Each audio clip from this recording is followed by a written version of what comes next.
నమస్కారం లక్ష్మీనారాయణ గారు. నమస్కారం వెంకట్ గారు. శ్రీదేవి గారు నమస్కారం అండి. బాగున్నారా? బాగున్నా అండి కులాస. మీరంతా బాగున్నారా? బాగున్నానండి. కలకాలం అయింది మిమ్మల్ని చూసి. అవునా? బహుకాల దర్శనం.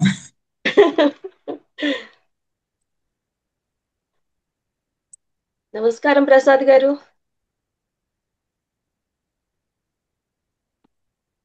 ప్రసాదరావు గారు నమస్కారం.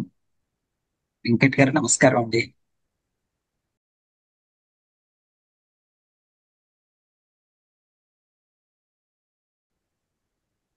నమస్కారం వారిచారాణి గారు. నమస్తే శ్రీదేవి గారు. నమస్కారం అండి. బాగున్నారా? బాగున్నాను. నా వీడియో రావడం లేదు ఇంకా. ఆ, నమస్కారం అండి లక్ష్మీనారాయణ గారు. నమస్కారం అండి నమస్కారం వెంకట్ గారు. నమస్కారం. సార్. నమస్కారం సార్. నమస్కారం అండి. మేడం నమస్కారం బాగున్నారా మరి. సార్? యా నమస్కారం సార్. సో శ్రీదేవి గారు, how many people registered for this session? uh, we have close to 50. Oh, I- 50. yeah, yeah, very good, response. But I hope they all show up No, here. I think it's because we had three exceptional professors. That's why we got 50. Of course, the Telugu Yeah, department is so popular. Nobody wants to miss any of these right. sessions. Yeah, it's true, Yeah, true. yeah. So that's my guess అండి. Telugu is going to get back its పూర్వ వైభవం మళ్ళీ వెనక్కి తిరిగి వస్తుంది. ఇప్పుడు చూడండి, ఇంకా తప్పకుండా 5 వస్తుంది. సంవత్సరాల్లో అందరూ తెలుగు మాట్లాడే వాళ్ళకి సంస్కృతి సాంప్రదాయం ఉంది, తెలుగు మాట్లాడిన వాళ్ళకి వీళ్ళంతా సంస్కృతి లేనివాళ్ళు అనే పేరు వస్తుంది. చూడండి, ఇంకా 5-10 సంవత్సరాల లోపలే. ఇప్పుడు నేను తెలుగు చిన్నప్పుడు చదువుకున్నానండి. 12వ తరగతి దాకా తెలుగు చదువుకున్నాను. సో మళ్ళీ ఏదో ఇంజనీరింగ్కి వెళ్ళి కొంత ఇక్కడ వచ్చేసి కొంత తెలుగు మర్చిపోయి ఇప్పుడిప్పుడు మళ్ళీ గుర్తొస్తూ ఉంది. ఇప్పుడు ఇంటర్నెట్ నుంచి చాలా వరకు ఈ పద్ధతులు మారిపోయాయి కాబట్టి మీరు దూరంగా ఉన్నా కానీ మీకు మర్చిపోకుండా ఎవరో ప్రవచనాలు చేస్తుంటారు, అవన్నీ దొరుకుతున్నాయి. సో నేననేది ఏంటంటే, నేను కంప్యూటర్ సైన్స్లో ఉన్న, ఇంజనీరింగ్లో ఉన్నానండి. మనోళ్ళు ఏదో డబ్బులు సంపాదిస్తున్నారే కానీ ఈ ఉమ్, కంప్యూటర్ సైన్స్లో ఇండియన్స్ ఇది కనిపెట్టాము, దీని నుంచి మీకు మంచి జరిగింది, నోబెల్ ప్రైజ్ లాంటిది ఉన్నాయి కొన్ని. అవి ఉమ్. ఏది లేవు. మీరు పాతకాలంలో ఉన్నారు ఎవరో మంచివాళ్ళు గొప్పవాళ్ళు అందరూ. ఈ తరంలో ఎవరు లేరండి. ఇప్పుడు ఏదన్నా మనంతకు మనం కొత్తగా ఇచ్చామంటే అది తెలుగు వాళ్ళే. మీరు కొంత కవిత్వాలు రాయొచ్చు, నవలు రాయొచ్చు, లేదంటే నాటకాలు రాయొచ్చు. అదే కదండి ఆంధ్రప్రదేశ్, తెలంగాణలో అక్కడి నుంచి వచ్చిందంటే ఈ తెలుగే. ఇంకేం లేదు. మనం కెమిస్ట్రీలో లేము, ఫిజిక్స్లో లేము, ఇంజనీరింగ్లో లేము. ఊరికి చెప్పుకుంటారు మనోళ్ళు, మేము గొప్ప, ప్రపంచం ఏమి ఉండదు మేము లేకపోతే అని. అదేం లేదండి. సో నాకు అదే అనిపిస్తుంది. ఏదైనా మనంతకు మనకు ఉందంటే ఆ సంపద మీరు సృష్టించిన సంపద అది, ఈ తెలుగు ప్రొఫెసర్లు, టీచర్లు. సార్, అంటే ఇప్పుడు మీరు ఏదైతే చెప్పారు కదా సార్, నిజానికి మన తెలుగుకి రావాలి అంటే మన పూర్వ విద్యార్థులు ఎవరైతే మొన్న కూడా డిగ్రీలు తీసుకున్న వాళ్ళు ఉన్నారు కదా, వాళ్ళు చాలండి మనకి. ఆ ఉమ్, స్టూడెంట్స్ వాళ్ళు చేసేటువంటి బయట వాళ్ళు చెప్పే దానితోనే మనకు నిజానికి వాళ్ళ ఫీడ్‌బ్యాక్, వాళ్ళ దాంతోనే మనకు చాలా మంది వచ్చే అవకాశం ఉన్నది. Right, right. బికాస్ వాళ్ళందరూ కూడా చాలా సంతోషంగా ఉన్నారు. They are very happy. ఈ ఉమ్. కోర్సెస్‌లో జాయిన్ అయినందుకు, ఇక్కడ చదువుతున్నందుకు కూడా వాళ్ళందరూ. ఒకవేళ ఇప్పుడు మన మీటింగ్‌లో కూడా ఎవరైనా ఉంటే శ్రీదేవి గారు, మీరు వాళ్ళకి ఏమైనా ఒకవేళ మాట్లాడే అవకాశం ఉన్నారండి. కానీ ఉన్నారండి ఉన్నారు కదా! మనకి ఇప్పుడు ఆ! ఈ మధ్యనే గ్రాడ్యుయేట్ అయిన ఒక స్టూడెంట్ ఉన్నారు. మనకి ఫాల్ లో ఎంఏకి రాబోతున్న సుజనా గారు కూడా ఉన్నారండి. So okay. మీరు హైమవతి గారు మన గ్రాడ్యుయేట్ అయ్యారు. అండ్ సుజనా హ్మ్. గారు మనకి కొత్తగా రాబోతున్నారు ఫాల్ 2025 లో. అండ్ ఇక్కడ ఓహ్! శ్యామ్ అవ్వారి గారు మన కరెంట్ స్టూడెంట్ అండి. నాకు హ్మ్. ఇంకా హ్మ్. మిగతా వాళ్ళు తెలీదు. ఆ, మీరు వాళ్ళకు ఏమైనా ఒక 2 నిమిషాలు వాళ్ళకి మాట్లాడటానికి ఏమైనా అవకాశం ఇస్తే గనక, వాళ్ళ స్పందన కూడా విని, మన కోర్సెస్ ఎలా ఉన్నాయనేది మేం మాట్లాడడం కాకుండా వాళ్ళతో గనక చెప్పిస్తే ఇంకా బావుంటుందనేది నా అభిప్రాయం. తప్పకుండా మీరు ఎప్పుడంటే అప్పుడే లక్ష్మీనారాయణ గారు, వారిజారాణి గారు, మీరు ఎప్పుడు హ్మ్. వీళ్ళు మాట్లాడొచ్చు అంటే చెప్పండి. మనకి హైమవతి గారు ఉన్నారు, శ్యామ్ గారు ఉన్నారు, ప్రసాద్ గారు కూడా ఇక్కడ మనకి గ్రాడ్యుయేట్, ఆయన డిప్లొమా గ్రాడ్యుయేట్ ప్రసాద్ అవును. గారు అయితేను. హ్మ్. తర్వాత మనకి ఫ్యూచర్ స్టూడెంట్ సుజనా గారు. చంద్రిక మరి ఎవరో తెలియదు ఆ మరి చంద్రిక గారు అయిపోయినా మన మన పిసిపాటే హీరోయిన్ అయితే ఆవిడ కూడా గ్రాడ్యుయేటే మనకి. నేనేనండి. నేనే. చంద్రిక గారే. Yes yes yes. సో మనకి అందరూ మన ఇంతమంది వాళ్ళే. ఉన్నారండి. మళ్ళీ శ్రీరామ్ గారు ఇక్కడ ఎవరో నేను గుర్తుపట్టలేదు. సో కాబట్టి మీరిద్దరు ఎప్పుడంటే అప్పుడేనండి, తప్పకుండాను. వాళ్ళు తప్పకుండా ఎవరైతే ఇప్పుడు అక్కడ చదివిన వాళ్ళు ఉన్నారు కదా, మాస్టర్స్ చేసిన వాళ్ళు, చేస్తున్న వాళ్ళు, అలా ఎవరైనా ఉంటే మీ అభిప్రాయాలని మీరు పంచుకోండి అని చెప్పండి, వాళ్ళు మాట్లాడమని చెప్పండి. ఇంకొక అలా. విషయం చెప్పాలండి, ఇక్కడ సుజనా గారి శ్రీవారు రామారావు పాలూరి గారు, ఆయన ఫస్ట్ ఇనాగ్రల్ బ్యాచ్ గ్రాడ్యుయేట్ అండి తెలుగు. అయ్యో రామారావు గారు తెలుసు, సృజన గారు, సృజన గారు తెలుసు, కలిసాం కూడా మేము అక్కడ. నమస్తే నమస్తే అండి నమస్తే వాద్యరాణి గారు. సృజన గారు. నమస్కారం నమస్తే లక్ష్మి గారు. నమస్తే. నమస్తే అండి. మా వారు ఏదో చాలా ఎంజాయ్ చేసేసారు మొదటి బ్యాచ్ లో అని నాకు ఫుడ్ వచ్చి శాంపుల్ చూద్దామని వచ్చాను. ఇక్కడ చాలా నవ్యశ్రీ, సంతోషం. నవ్యశ్రీ గారు మీరు మొన్న సదస్సుకి వచ్చారు కదండి, మీరేనా అండి? డిఫరెంట్ పర్సన్, నాకు సారీ ఏమనుకోవద్దు నేను. ఓకే ఓకే, నవ్యశ్రీ గారు మనకి ఫ్యూచర్ ఎంఏ స్టూడెంట్ వారిజారాణి గారు, ఆవిడ కూడా మొన్న కలిసాను నేను పోయిన వారం. సో ఆవిడ కూడా మనకి ఫ్యూచర్ స్టూడెంట్, ఫాలో వస్తున్నారు ఆవిడ కూడాను. కాబట్టి ఆర్య విశ్వవిద్యాలయానికి మీకు కూడా స్వాగతం. ముందే చెప్పేస్తున్నాం మేము. నమస్తే అండి. నమస్తే. సో నేను తెలుగులోనే మాట్లాడతాను. అందరూ వచ్చిన వాళ్ళంతా తెలుగు వచ్చిన వాళ్ళే అనుకుంటున్నాను. సో నమస్కారం అండి, మీకు అందరికీ స్వాగతం. నా పేరు వెంకట్ గుడివాడ అండి. నేను ఇక్కడ ఇంతకుముందు ఇక్కడ 2 సంవత్సరాలకు ముందు వచ్చాను, డీన్ ఆఫ్ కంప్యూటర్ సైన్స్ అని. ఇప్పుడు ఏదో కొంత వేరే రీఆర్గనైజేషన్స్ అంతా జరిగిన తర్వాత నన్ను ప్రోవోస్ట్కి చేశారు. సో ఆ యూనివర్సిటీ తరఫున మీ అందరికీ స్వాగతం. సో మీరు వచ్చినందుకు ధన్యవాదాలు. సో శ్రీదేవి గారు మీకండి. తప్పకుండానండి. అందరికీ నమస్కారం అండ్ స్వాగతం అండి. మీరు చక్కగా సమయానికి వచ్చారు కాబట్టి మనం మొదలు పెడదాం ఈ కార్యక్రమాన్ని. అయితే మొదలు పెట్టే ముందు ఒక ఇద్దరిని మీకు పరిచయం చేయాలి. వీళ్ళు కొత్త వాళ్ళేం కాదు, అందరికీ సుపరిచితులే.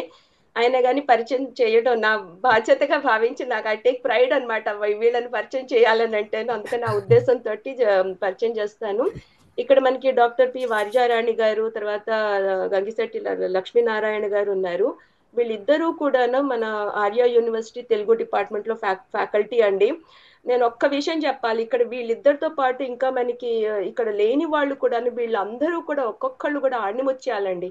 వీళ్ళతోటి అసలు ఫోన్ లో మాట్లాడటమే అసలు గొప్పగా భావించవచ్చు. అంత టాలెంటెడ్, అంత సూపర్ టాప్ నాచ్ అకాడమిషియన్స్ అన్నమాట వీళ్ళు. ఇటువంటి వాళ్ళ దగ్గర మీరు శిష్యులుగా ఉండడం అనేది, ఇది నేను మరీ ఎక్కువ చెప్పటం ఎగ్జాజరేషన్ అంటారు, అలా చెప్పటం లేదండి. నిజంగా పెట్టి పుట్టాలి అందరూ కూడా. ఇది ఆల్రెడీ గ్రాడ్యుయేట్ అయిన వాళ్ళు అంటున్న మాటలు ఇవి. సో కాబట్టి we are really fortunate to have them here with us. And ఇంకొకటి ఏంటనంటే, తర్వాత కూడా నేను మళ్ళీ గుర్తు చేస్తాను, ఇక్కడ ఉన్న వాళ్ళందరూ కూడా అనండి, దయచేసి మీకు తెలిసిన వాళ్ళందరికీ కూడా మన తెలుగు ప్రోగ్రామ్స్ గురించి చెప్పండి. ఎందుకంటే చాలా మంది వస్తారు మాకు తెలియలేదండి అని చెప్పేసి. సో దయచేసి ఎంఏ కానీ, డిప్లొమా కానీ, సర్టిఫికేట్ కానీ ఏదైనా సరే తెలుగు ప్రోగ్రామ్స్ గురించి మీకు తెలిసిన వాళ్ళందరికీ చెప్పండి. మీకు ఏదైనా వివరాలు కావాలన్న ప్రశ్నలు ఉన్నా కానీ తప్పకుండా నన్ను సంప్రదించవచ్చును. సో నేను ఇక్కడితో ఆపుతాను. వారిజారాణి గారు, గంగిశెట్టి లక్ష్మీనారాయణ గారు, ఇంకా మీరు ప్లీజ్ అండి మీరు మొదలు పెట్టచ్చండి ఇవాళ శీర్షికతోటి. అందరికీ నమస్కారం.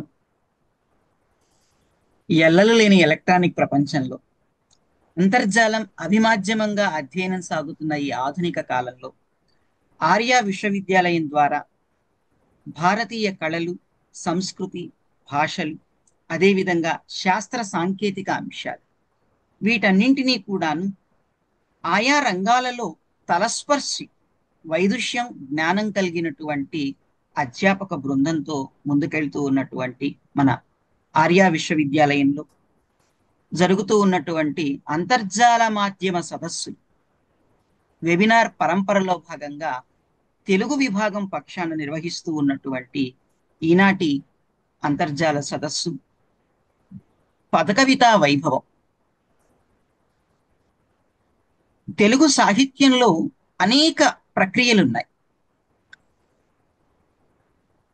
ఈ సాహిత్య ప్రక్రియల గురించి మనం మాట్లాడుకునేటువంటి ముందుగా ఒక మాట సాహిత్యం అంటే ఏంటో చెప్పుకోవాలి. సమాజ హితం కోరేటువంటిది సాహిత్యం. అందులో ఏమైనా ఎల్లలున్నాయా అంటే లేదు. విశ్వమానవ హితాన్ని కోరేటువంటిది సాహిత్యం. అందుకని నన్నయ్య భట్టారకుల వారు విశ్వశ్రేయ కావ్యం అన్నారు. సమస్త విశ్వానికి కూడాను శుభ పరంపరలను కురిపించేటువంటిది సాహిత్యం.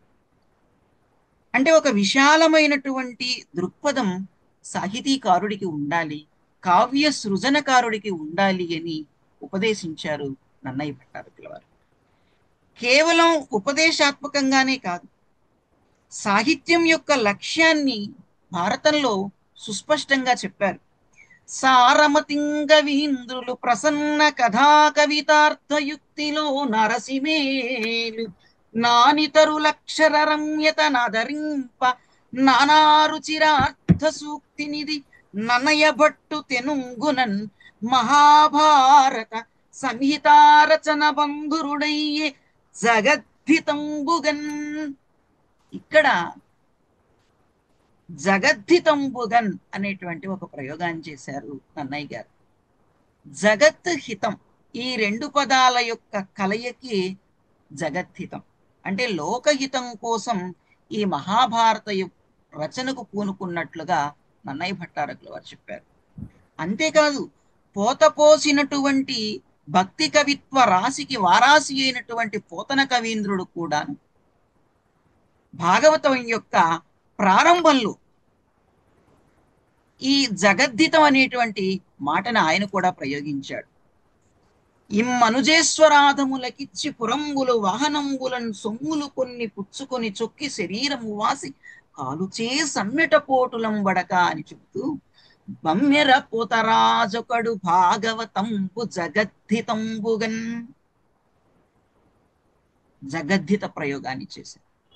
ఇలా భారత భాగవతాలు రెండూ కూడాను మొత్తం సమాజానికి ఇస్తూ ఉన్నటువంటి సందేశం లోకహితం కోసం సాహిత్య రచన, సాహిత్యం యొక్క ప్రయోజనం ఉండాలి అని చెప్పడం. ఇంకొక భాషా చమత్కృతి కూడా ఉంది ఇందులో. జగద్ధితం అనేటువంటి మాటని విడదీసినప్పుడు జగత్ హితం అంత్యోష్మ సంధి అని చెప్తూ ఉంటాం. ఊష్మాలు అనగానే ఊది పలికేటువంటి వాటిని ఊష్మాలు అంటారు. అంటే హకారం పరంగా ఉంది కాబట్టి శాసాహాలలో చివరి కాబట్టి జగత్ హితం అంత్యోష్మ సంధి అంటాం. ఊష్మాలు ఊది పలికే. ఎలాంటి రచన అయినా అది ప్రకృతి ఆకృతిని వర్ణించేటువంటి ప్రబంధమైనా కావచ్చు, భక్తి కవిత్వమైనా కావచ్చు, అంతిమంగా ఊదవలసినటువంటిది సమాజంలో ఉపదేశించవలసినటువంటిది ఏంటి అంటే హితము, మంచి అన్నటువంటి విషయాన్ని చెప్పడానికి కూడాను ఈ ఊష్మగతమైనటువంటి సంధిని కూడాను ప్రయోగించారా అని అన్నట్లు అనిపిస్తుంది. సరే, తెలుగు సాహిత్యంలో ఉన్నటువంటి ప్రక్రియలు, ఏదైనా ఒక పని చేయడం అనేటువంటిది ఒక క్రియ అయితే, అంటే సాహిత్య రచన అనేటువంటిది ఒక క్రియ అయితే, ఆ సాహిత్య రచనని ఎలా చేస్తున్నాము అనేటువంటిది ప్రక్రియ.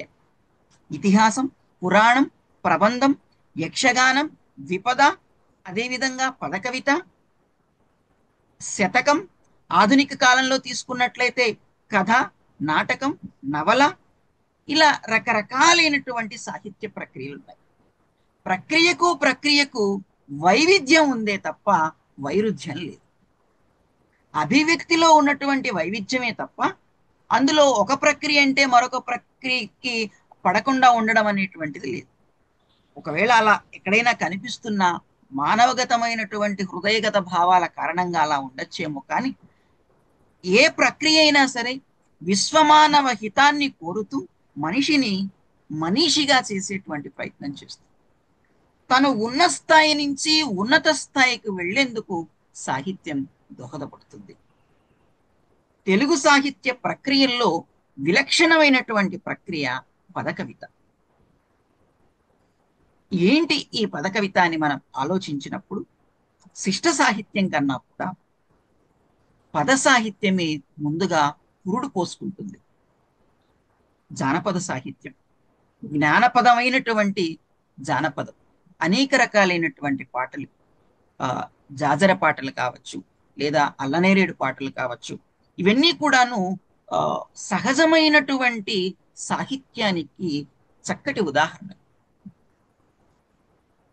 ఈ సంగీతాత్మకమైనటువంటి భావనలు ఉన్నటువంటి ఈ జానపద సాహిత్యం విస్తృతిని పొందుతూ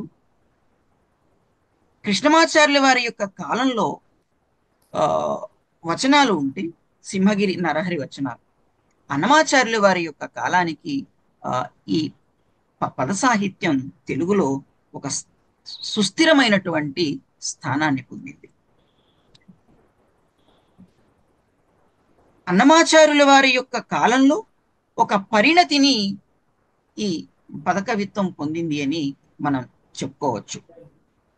అన్నమయ్య, రామదాసు, అదేవిధంగా త్యాగరాజస్వామి, క్షేత్రయ్య, సారంగపాణి, ఇలా చాలా మంది వాగ్గేయకారులు ఈ తెలుగు పదకవిత్వాన్ని సుసంపన్నం చేశారు. మరి ఆ తెలుగు పదకవిత్వాన్ని సుసంపన్నం చేసినటువంటి రీతిని మనం విశ్లేషించుకుంటున్నాం. పదకవిత్వం అనగానే ఒక్క వాక్యంలో చెప్పాలి అంటే సంగీత సాహిత్య నృత్యాల త్రివేణి సంగమం ఈ పదకవిత్వం అని చెప్పుకోవచ్చు. పదం అనగానే అక్షరాల కూర్పు పదం అని మనకి ప్రాథమికంగా అనిపిస్తుంది. కానీ లోతుగా మనం వివేచించినప్పుడు భరతుడి యొక్క నాట్యశాస్త్రాన్ని మనం కనుక ఒకసారి గుర్తు చేసుకున్నట్లయితే స్వరతాళ పదాత్మకం, స్వర తాళాలు ఉన్నటువంటిది, సాహిత్యం ఉన్నటువంటిది, తత్సర్వం పదసంహితం అని నాట్యశాస్త్రంలో చెప్పారు. గాంధర్వం యన్మయా ప్రోక్తం స్వరతాళ పదాత్మకం యత్కించిదక్షరకృతం తత్సర్వం పదసంహితం. ఒక విస్తృతమైనటువంటి అర్థంలో గాంధర్వం అనేటువంటి పదాన్ని ప్రయోగం చేశారు. మనం సాధారణంగా సంగీతం అనేటువంటి మాటను మనం వాడుతూ ఉంటాం, కానీ ప్రాచీన కాలంలో గాంధర్వం అనేటువంటి మాట ప్రయోగించబడింది. అందుకనే ఉపవేదాల సందర్భంలో కూడాను గాంధర్వ వేదం అనేటువంటి గంధర్వులు సంగీతంలో విశేషమైనటువంటి ప్రావీణ్యం కలిగినటువంటి దేవతాజాతి. ఇలా గాంధర్వం అనేటువంటి మాట పూర్వకాలంలో ప్రయోగంలో ఉంది. ఆ తర్వాత సంగీతం అనేటువంటి మాట లక్షణ గ్రంథాల్లో విస్తృతి పొందినట్లుగా మనకి తెలుస్తూ ఉంది. అయితే సాధారణమైనటువంటి సాహిత్యం కన్నా పదకవిత్వం విశిష్టమైనటువంటి స్థానాన్ని ఎంచేత పొందుతుంది అంటే సంగీత సాహిత్యాల యొక్క కలయిక ఉండడం వలన. సంగీతమపి సాహిత్యం సరస్వత్యా స్తనద్వయం ఏకమాపాత మధురం అన్యదాలోచనా. సాహిత్యం అయితే ఆలోచించి వివేచించి అందులో ఉన్నటువంటి అర్థాన్ని, అంతరార్థాన్ని, పరమార్థాన్ని తెలుసుకున్నప్పుడు ఆనందం కలుగుతుంది. సంగీతం అలా కాదు, ఆపాత మధురం. ఆపాత అంటే పడినది మొదలుకొని అని, మన చెవిలో పడినది మొదలుకొని, మన హృదయంలో స్పృశించినది మొదలుకొని మనకి ఆనందాన్ని కలిగించేటువంటి, బంగారానికి తావి అబ్బినట్లుగా సాహిత్యానికి సంగీతం ఉపబలకం అవటం వలన ఈ పదకవిత్వం పండిత పామర జనరంజకంగా విశేషమైనటువంటి స్థానాన్ని సంపాదించుకుంది. ఈ పదకవిత వైభవాన్ని తెలుసుకోవడానికి పూర్వ విద్యార్థులు కావచ్చు, విశ్వవిద్యాలయానికి రావాలి అనేటువంటి కోరికతో ఉన్నటువంటి విద్యార్థులు, సాహిత్య అభిలాష కలిగినటువంటి వారు ఉన్నారు. ఇటీవలే పట్టభద్రులైనటువంటి వారు ఉన్నారు.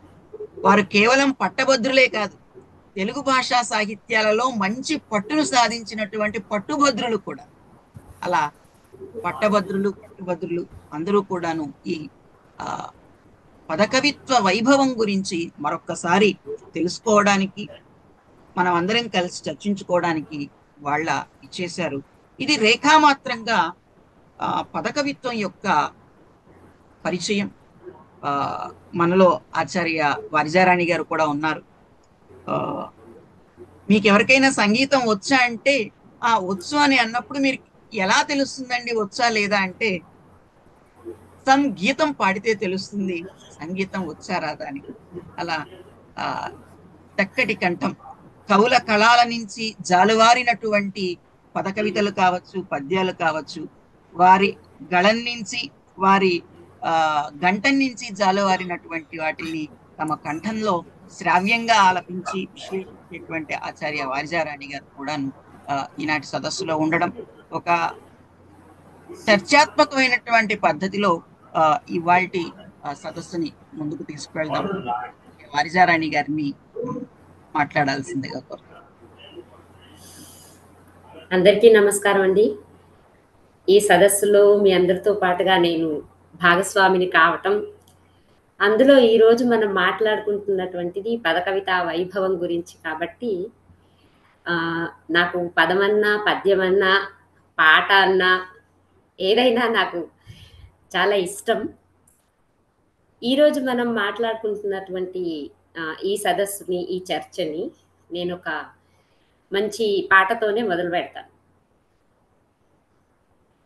శ్రీమన్నారాయణ శ్రీమన్నారాయణ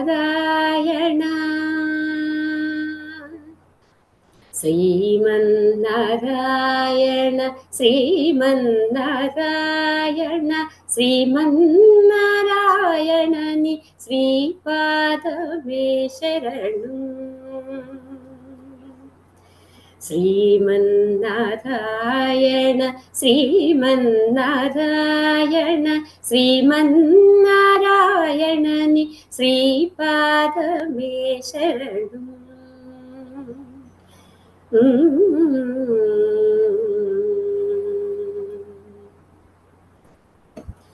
కమల సతీ ముఖ కమల కమలహిత కమల ప్రియా కమలేక్షణ.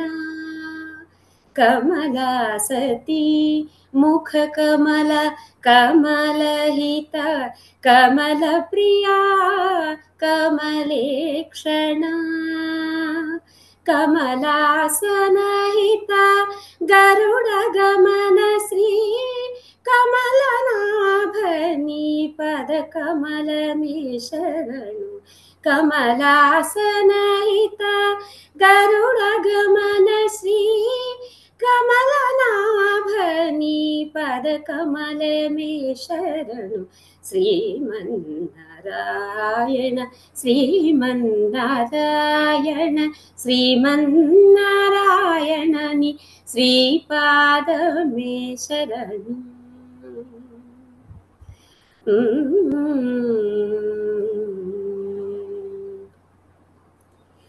ఇలా ఆనందంగా భక్తి పారవశ్యంతో ఆ భగవంతుణ్ణి కీర్తిస్తూ పారవశ్యంలో ఇంతకుముందు లక్ష్మీనారాయణ గారు చెప్పినట్లు సంగీతమపి సాహిత్యం సరస్వత్యాస్తనద్వయం ఏకమాపాక మధురం అన్యదాలోచనామృతం అని అన్నారు.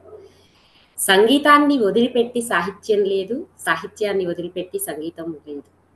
మనం ఏదైనా ఒక స్వామివారి కీర్తనని విన్నా, ఏ సంకీర్తనాచార్యుడు రచించినటువంటి ఒక పాటని, ఒక గీతాన్నో ఒక పదాన్నో విన్నా కూడా అందులో ఉన్నటువంటి ఒక రాగము, తాళము, లయ ఇవన్నీ ఒకెత్తైతే దానిలో ఉన్నటువంటి సాహిత్యం అనేటువంటిది చాలా ఎక్కువ ప్రముఖ స్థానాన్ని ఆశ్రయిస్తుంది. మనం వినడానికి ఒక పాట బాగానే అనిపిస్తుంది, కానీ దానిలో కనుక చెప్పినటువంటి ఆ భావం అందంగా లేకపోతే అంతగా ఆస్వాదించలేము. కాబట్టి ఇక్కడ మనం ఏదైతే పదకవిత్వాన్ని గురించి మాట్లాడుకుంటున్నామో దీంట్లో రెండు ఉన్నాయి, వాక్కు, గేయం రెండు ఉన్నాయి. కాబట్టి అసలు వాక్కు అంటే ఏంటి, గేయం అంటే ఏమిటి, ఇక్కడ ఉన్నటువంటి అన్నమాచార్యుల వారు లేదా త్యాగరాజస్వామి వారు, రామదాసు ఇలాంటి మహానుభావులందరినీ కూడా వాగ్గేయకారులు అని ఎందుకన్నారు, అసలు వాగ్గేయకారులకు ఉండేటువంటి లక్షణం ఏమిటి అనే దాన్ని మనకు గంగిశెట్టి వారు చెప్తారు. ఇదేమిటంటే ఒక చర్చా పద్ధతిలో జరగవలసినటువంటిది కాబట్టి నేను నాకు పాడటం ఇష్టం కాబట్టి నేనేదో నాకు నచ్చినటువంటి 2, 3 అన్నమయ్య వారివి లేకపోతే రామదాసుది, త్యాగరాజస్వామి వారిది 2, 3 నేను మీకు వినిపిస్తాను. 2, 3 పంక్తులు. వాటిని గురించి మనకు గంగిశెట్టి గారు వివరణలు ఇస్తారు. కాబట్టి నేను గంగిశెట్టి వారిని విన్నవించుకుంటున్నాను ఏంటంటే, అసలు ఈ వాగ్గేయకారులు అని వీళ్ళని ఎందుకు అన్నారు? వాళ్ళ లక్షణం ఏమిటి? అది మీరు కొంచెం వివరించండి. ధన్యవాదాలు ఆచార్య వారజరాణి గారు. ఓ రకంగా ఈనాటి సదస్సు ప్రాక్పశ్చిమ సంధ్యారాగాల సమ్మేళనం. ఇటుపక్క భారతావనిలో ఏమో ప్రాతఃసంధ్య, తొలి సంధ్య, అక్కడేమో మలిసంధ్య. ఈ తొలి సంధ్య మలిసంధ్యల మధ్య, ఈ సంధ్యారాగాల మధ్య మీ రాగాలతోటి ఈ సదస్సు సుసంపన్నం అవుతుంది. మీరు అడిగినట్లు వాగ్గేయకారుడు అంటే సాధారణంగా కవి అన్నప్పుడు మనం కవిత్వం రాస్తున్నటువంటి వారిని కవి అని, గాయకుడు అన్నప్పుడు చక్కని పాటలు పాడుతున్నటువంటి వారిని గాయకులు అని అంటూ ఉన్నాం. వాగ్గేయకారుడు అని ఎవరిని మనం అంటున్నాం? మామూలు మన మాటల్లో చెప్పుకోవటమేనా? లక్షణ గ్రంథాల్లో దీనికి సంబంధించినటువంటి ఏమైనా ఉటంకింపులు ఉన్నాయా అని మనం చూసినప్పుడు, సంగీత రత్నాకరం అనేటువంటి గ్రంథంలో శారంగదేవుడు వాగ్గేయకారుడు అంటే ఎవరు అని ఒక చక్కటి నిర్వచనాన్ని చెప్పారు. వాంగ్మాతురుచ్యతే గేయం ధాతురిత్యభిధీయతే వాచం గేయం చ కురుతే యః సహ వాగ్గేయకారకః. వాంగ్మాతురుచ్యతే గేయం ధాతురిత్యభిధీయతే. ఇక్కడ మాతువు ధాతువు అనే 2 సంగీత శాస్త్ర పరిభాషలు ఉన్నాయి. మాతువు అంటే వాక్ అంటే సాహిత్యం అనుకుందాం. ధాతువు అంటే సంగీతం. ధాతు మాతుల యొక్క కూర్పు చక్కగా చేయగలిగినటువంటి వాడు. అంటే సాధారణమైన మాటలో చెప్పుకోవాలి అంటే, ఎవరైతే రచించి చక్కగా స్వరపరిచి పాడుతారో వారు వాగ్గేయకారులు. అందుకనే ఉభయకారులు, భయకారులు అనేటువంటి సంజ్ఞ కూడా వచ్చింది. భయకారులు అనేటువంటి మాట మన తెలుగునాట ప్రాచీన కాలంలో బాగా ప్రయోగంలో ఉన్నటువంటిది మాట. భయకారులు అంటే ఉభయకారులు అనేటువంటిది. అంటే అటు సాహిత్య రచన, ఇటు సంగీతంలో చక్కగా స్వరపరిచి ఆలపించటం. సరే, చక్కని కూర్పుతో చక్కగా ఆలపిస్తే వాళ్ళు భయకారులు, అలా కాకపోతే భయకారులు కూడా అవుతారు. కానీ మన వాగ్గేయకారులు అందరూ కూడా చాలా చక్కటి కూర్పుతో ఆలపించి ఆబాల గోపాలాన్ని తమ యొక్క సంగీత సాహిత్యాలతో కట్టిపడేసినటువంటి వారు. అయితే వాగ్గేయకారుల యొక్క లక్షణంలో ఇంకా శారంగదేవుడు ముందుకు వెళుతూ కొన్ని లక్షణాలు చెప్పాడు. శబ్దానుశాసన జ్ఞానం అభిధాన ప్రవీణత, ఛంద ప్రవేద వేదిత్వం అలంకారేషు కౌశలం, రసభావ పరిజ్ఞానం, దేశ స్థితిషు చాతురి, అశేష భాషా విజ్ఞానం, కళాశాస్త్రేషు కౌశలం. శబ్దానుశాసన జ్ఞానం, అభిధాన ప్రవీణత. శబ్దానుశాసనం అంటే వ్యాకరణంలో మంచి ప్రావీణ్యం ఉండడం. అదేవిధంగా అభిధానం అంటే నిఘంటు, కోశజ్ఞానం ఉండడం. అష్టాధ్యాయి జగన్మాత అమరకోశో జగత్పిత అని ఒక నానుడి ఉన్నది సంస్కృతంలో. అంటే ఒక వ్యాకరణ గ్రంథానికి, ఒక నిఘంటు గ్రంథానికి ప్రాధాన్యాన్ని చెప్తూ చెప్పినటువంటి వాక్యం అది. దాన్ని కొద్దిగా మనం విస్తృతంగా ఆలోచిస్తే, ఏ భాషకైనా సరే, అక్కడ సంస్కృతానికి చెప్పారు అష్టాధ్యాయి, అదేవిధంగా నిఘంటు అయినటువంటి అమరకోశం గురించి. ఏ భాషకైనా ఆ భాషకు సంబంధించినటువంటి వ్యాకరణం తల్లి అయితే నిఘంటువు తండ్రి.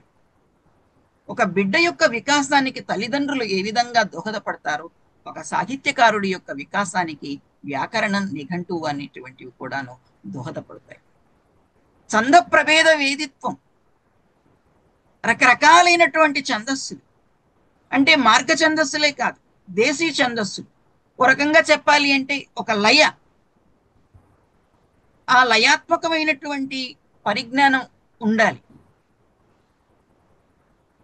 మనం ఉత్పలమాల, చంపకమాల ఇలా కొన్ని ఛందస్సుల్ని మనం చెప్పుకుంటూ ఉంటాము. ఆ, లోతుగా ఆలోచిస్తే ఛందశాస్త్రం చాలా విశాలమైనటువంటి ఛందోహీనో నశబ్దోస్తి నఛంద శబ్దవర్జితం అంటారు నాట్యశాస్త్రంలో భర్తముని. ఛందోహీనమైనటువంటి శబ్దము లేదు, శబ్దహీనమైనటువంటి ఛందస్సు లేదు. మనం పేరు పెట్టకపోయి ఉండొచ్చు, కానీ అది ఏదో ఒక ఛందస్సు అయి ఉంటుంది అని అంటారు.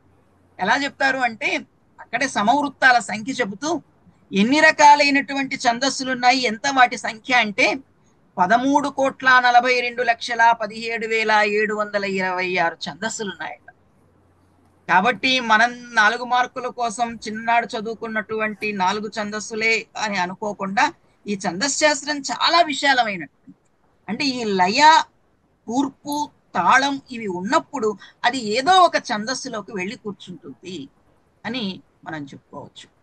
ఇలా అలంకారాల యొక్క జ్ఞానం, రస సిద్ధాంతము, రసాలకు సంబంధించినటువంటి జ్ఞానం తాము ఆస్వాదిస్తూ ఎవరైతే తరువాతి కాలంలో ఆ రచనను చదువుతారో వాళ్ళల్లో కూడాను ఆ రసస్పృహని, రసానందాన్ని కలిగించేటువంటి జ్ఞానం, దాన్నే రస పరిజ్ఞానం అని చెప్పాడు. రసాలు మిరియాల రసము, టమాటా రసము, ఈ రసాలు కాకుండా సాహిత్యంలో చెప్పేటువంటి రసాలు ఒక మాటలో చెప్పాలి అంటే మానవ హృదయగతమైనటువంటి భావాలే రసాలు. ప్రతి మనిషిలోనూ కూడా నవరసాలు ఉంటాయి. ఎలా ఉంటాయి అంటే నిద్రాణంగా ఉంటాయి.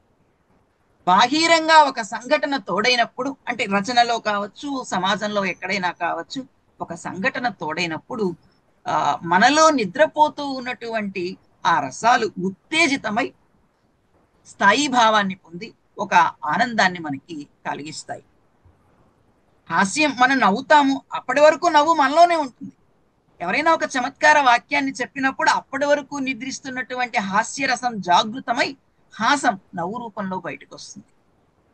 వీరాత్మకమైనటువంటి కథలు చెప్తూ ఉన్నారు, అలాంటప్పుడు మనలో ఉత్సాహం అనేటువంటి కలుగుతుంది. అలా మానవ హృదయగతమైనటువంటి భావాలే రసాలు అని అంటే. ఇలా మనం ఆలోచించినప్పుడు ఎన్నో విశిష్టమైనటువంటి లక్షణాలు కలిగినటువంటి వారు వాగ్గేయకారులు అన్నటువంటి విషయం మనకి తెలుస్తుంది. అయితే శాస్త్రపరమైనటువంటి పాండిత్యం ఉన్నటువంటి వారే కాదు వాగ్గేయకారులు, చక్కని విలక్షణమైనటువంటి సహజమైన ప్రతిభ కలిగినటువంటి వారు కూడా వాగ్గేయకారులు.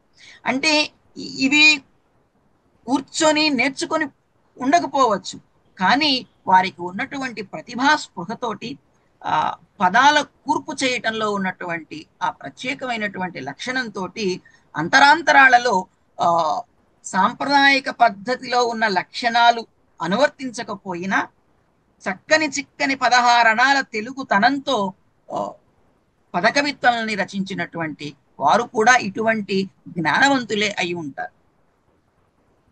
నిఘంటు కంఠస్థం చేయకపోయి ఉండవచ్చు, కానీ లోకంలో ఉన్నటువంటి పదప్రయోగాల మీద చక్కటి అవగాహన ఉంటుంది. దేశమైనా తిరుగు, కోశమైనా చూడు అన్నారు. పదజ్ఞానం తెలియాలి అంటే కోశాన్ని, నిఘంటునైనా చూడమన్నారు, లేదా దేశాన్నైనా చూడమన్నారు. అంటే సమాజాన్ని చదివినటువంటి వాళ్ళు వాగ్గేయకారులు. కవులు శాస్త్ర గ్రంథాలను విశేషంగా అధ్యయనం చేస్తే, వాగ్గేయకారులు, భక్త కవులు సమాజాన్ని అధ్యయనం చేసి తమ కవిత్వాన్ని, తమ ఆవేదనని భగవంతుడికి నివేదన చేసినటువంటి వారు. అందుకని కవులని విభజించినప్పుడు వాగ్గేయకారులకి కవులకు ఉన్నటువంటి తేడా చెప్పేటప్పుడు కవులు ఆస్థాన కవులైతే వాగ్గేయకారులు ఆలయ కవులు. వైయక్తికమైనటువంటి ప్రయోజనాల కొరకు తమ కవిత్వాన్ని వారు రాజులకు అంకితం చేసినటువంటి వారు కాదు. ఏదైనా తమ వేదనైనా తమ ఆవేదనైనా భగవంతుడికి నివేదన చేశారు. భగవత్ మాధ్యమంగా తమ రచనల్ని అందించినటువంటి వారు వాగ్గేయకారులు. హనుమాచార్యుల వారు కావచ్చు, రామదాసు, క్షేత్రయ్య, త్యాగయ్య, సారంగపాణి, తూమన నరసింహదాస కవి, మునిపల్లె సుబ్రహ్మణ్య కవి కావచ్చు, వీళ్ళందరూ కూడాను తమ హృదయగతమైనటువంటి భావాలని ఆ భగవంతుడితో పంచుకున్నటువంటి వారు. ఒక రకంగా చెప్పాలి అంటే భక్తుడికి భగవంతుడికి అనుసంధానమైనది అంబికా దర్బార్ భక్తినే కాదు, ఈ పదకవిత్వం కూడాను భక్తుడికి భగవంతుడికి అనుసంధానం చేసేటువంటి ఒక ఒక చక్కని మాధ్యమం. ఎందుకంటే ఒక్కొక్క సంకీర్తనని లేదా కీర్తనని చూస్తూ ఉన్నప్పుడు ఆ వాగ్గేయకారుడి యొక్క హృదయగత ఆ భావాన్ని, ఆ రసస్థితిని మనం పొందాలి అంటే మనం కూడా ఆ రకమైనటువంటి ఆలోచన భావ వాహినిలోకి మనం వెళ్తాం. అలా మనల్ని వాగ్గేయకారులు తీసుకువెళ్తారు. వాగ్గేయకారుడికి సంబంధించినటువంటి ఒక సంక్షిప్తమైనటువంటి పరిచయం. చిన్న వాద్యారాణి గారు, మీరు అందుకునే ముందు ఒక చిన్న విన్నపం అండి. ఇక్కడ ఉన్న వాళ్ళందరికీ కూడాను నేను చాట్ లో ఒక లింక్ పెడుతున్నాను. దయచేసి ఇక్కడ ఉన్న వాళ్ళందరూ కూడా అది చిన్న షార్ట్ ఫామ్ అన్నమాట. దయచేసి ఫిల్ చేసి పంపించండి. ఎక్కువ పట్టు 2 నిమిషాలు పడుతుంది. ధన్యవాదాలండి. వాద్యారాణి గారు, హనుమాచార్యుల వారు విన్నపాలు వినవలే వినవలే అన్నట్లు మన చాటులో చాటుగా ఉన్నటువంటి చూసి ధన్యవాదాలండి. లక్ష్మీనారాయణ గారు చెప్పినట్టు మనం రసాన్ని గురించి, ఆ రసం అనేటువంటిది ఎలా వ్యక్తమవుతుంది, దానిలో ఉన్నటువంటి మాధుర్యం కారణంగా మనం ఎలా రసానుభూతిని పొందుతాము అన్నప్పుడు నాకు కాళిదాసు చెప్పినటువంటిది, శాకుంతలంలో చెప్పిన ఒక అద్భుతమైన శ్లోకం గుర్తుకొచ్చింది ఇప్పుడే. రమ్యాణి వీక్ష్య మధురాంశ్చ నిశమ్య శబ్దాన్ పర్యుత్సుకో భవతి యత్సుఖితోపి జంతుః తచ్చేతసా స్మరతి నూనమభూతపూర్వం భావస్థిరాణి జననాంతర సౌహృదాని. మన జన్మల్లో పూర్వజన్మలో ఎప్పుడో ఎక్కడో ఏదో ఒకటి మన అంతర్గతంగా మనలో ఉన్నటువంటి ఆ భావాలు ఏవైతే ఉన్నాయో, ఆ భావాలు ఏదో ఒక సంఘటన చూసినప్పుడు, ఒక పాట విన్నప్పుడు, ఏదన్నో చిత్రాన్ని దర్శించినప్పుడు, ప్రకృతిని చూసి పులకించినప్పుడు మనలో ఉన్నటువంటి ఆ భావాలన్నీ కూడా ఉత్తేజితమవుతాయట. దానిని పర్యుత్సుకత అనేటువంటి పేరుతో చెప్పాడు ఆయన. అవి భావాలన్నీ బయటికి వచ్చినందువలన మళ్ళీ పూర్వజన్మలో ఉన్నటువంటి ఆ వాసనని మనం గుర్తు చేసుకుని మళ్ళీ దాన్ని ఆస్వాదిస్తాం. అదే ఒక రసానుభూతి. కాబట్టి ఇక్కడ ఈ కవులు అనేక రకాలైనటువంటి భావాలని వాళ్ళు వ్యక్తీకరిస్తూ ఈ అన్ని కీర్తనల్ని, పదాలని రచించారు వాళ్ళు. అందులో ఎన్నో రకాలైన భావాలు ఉన్నాయి. బ్రోచేవారెవరురా నీను వినా రఘువరా, నను బ్రోచేవారెవరురా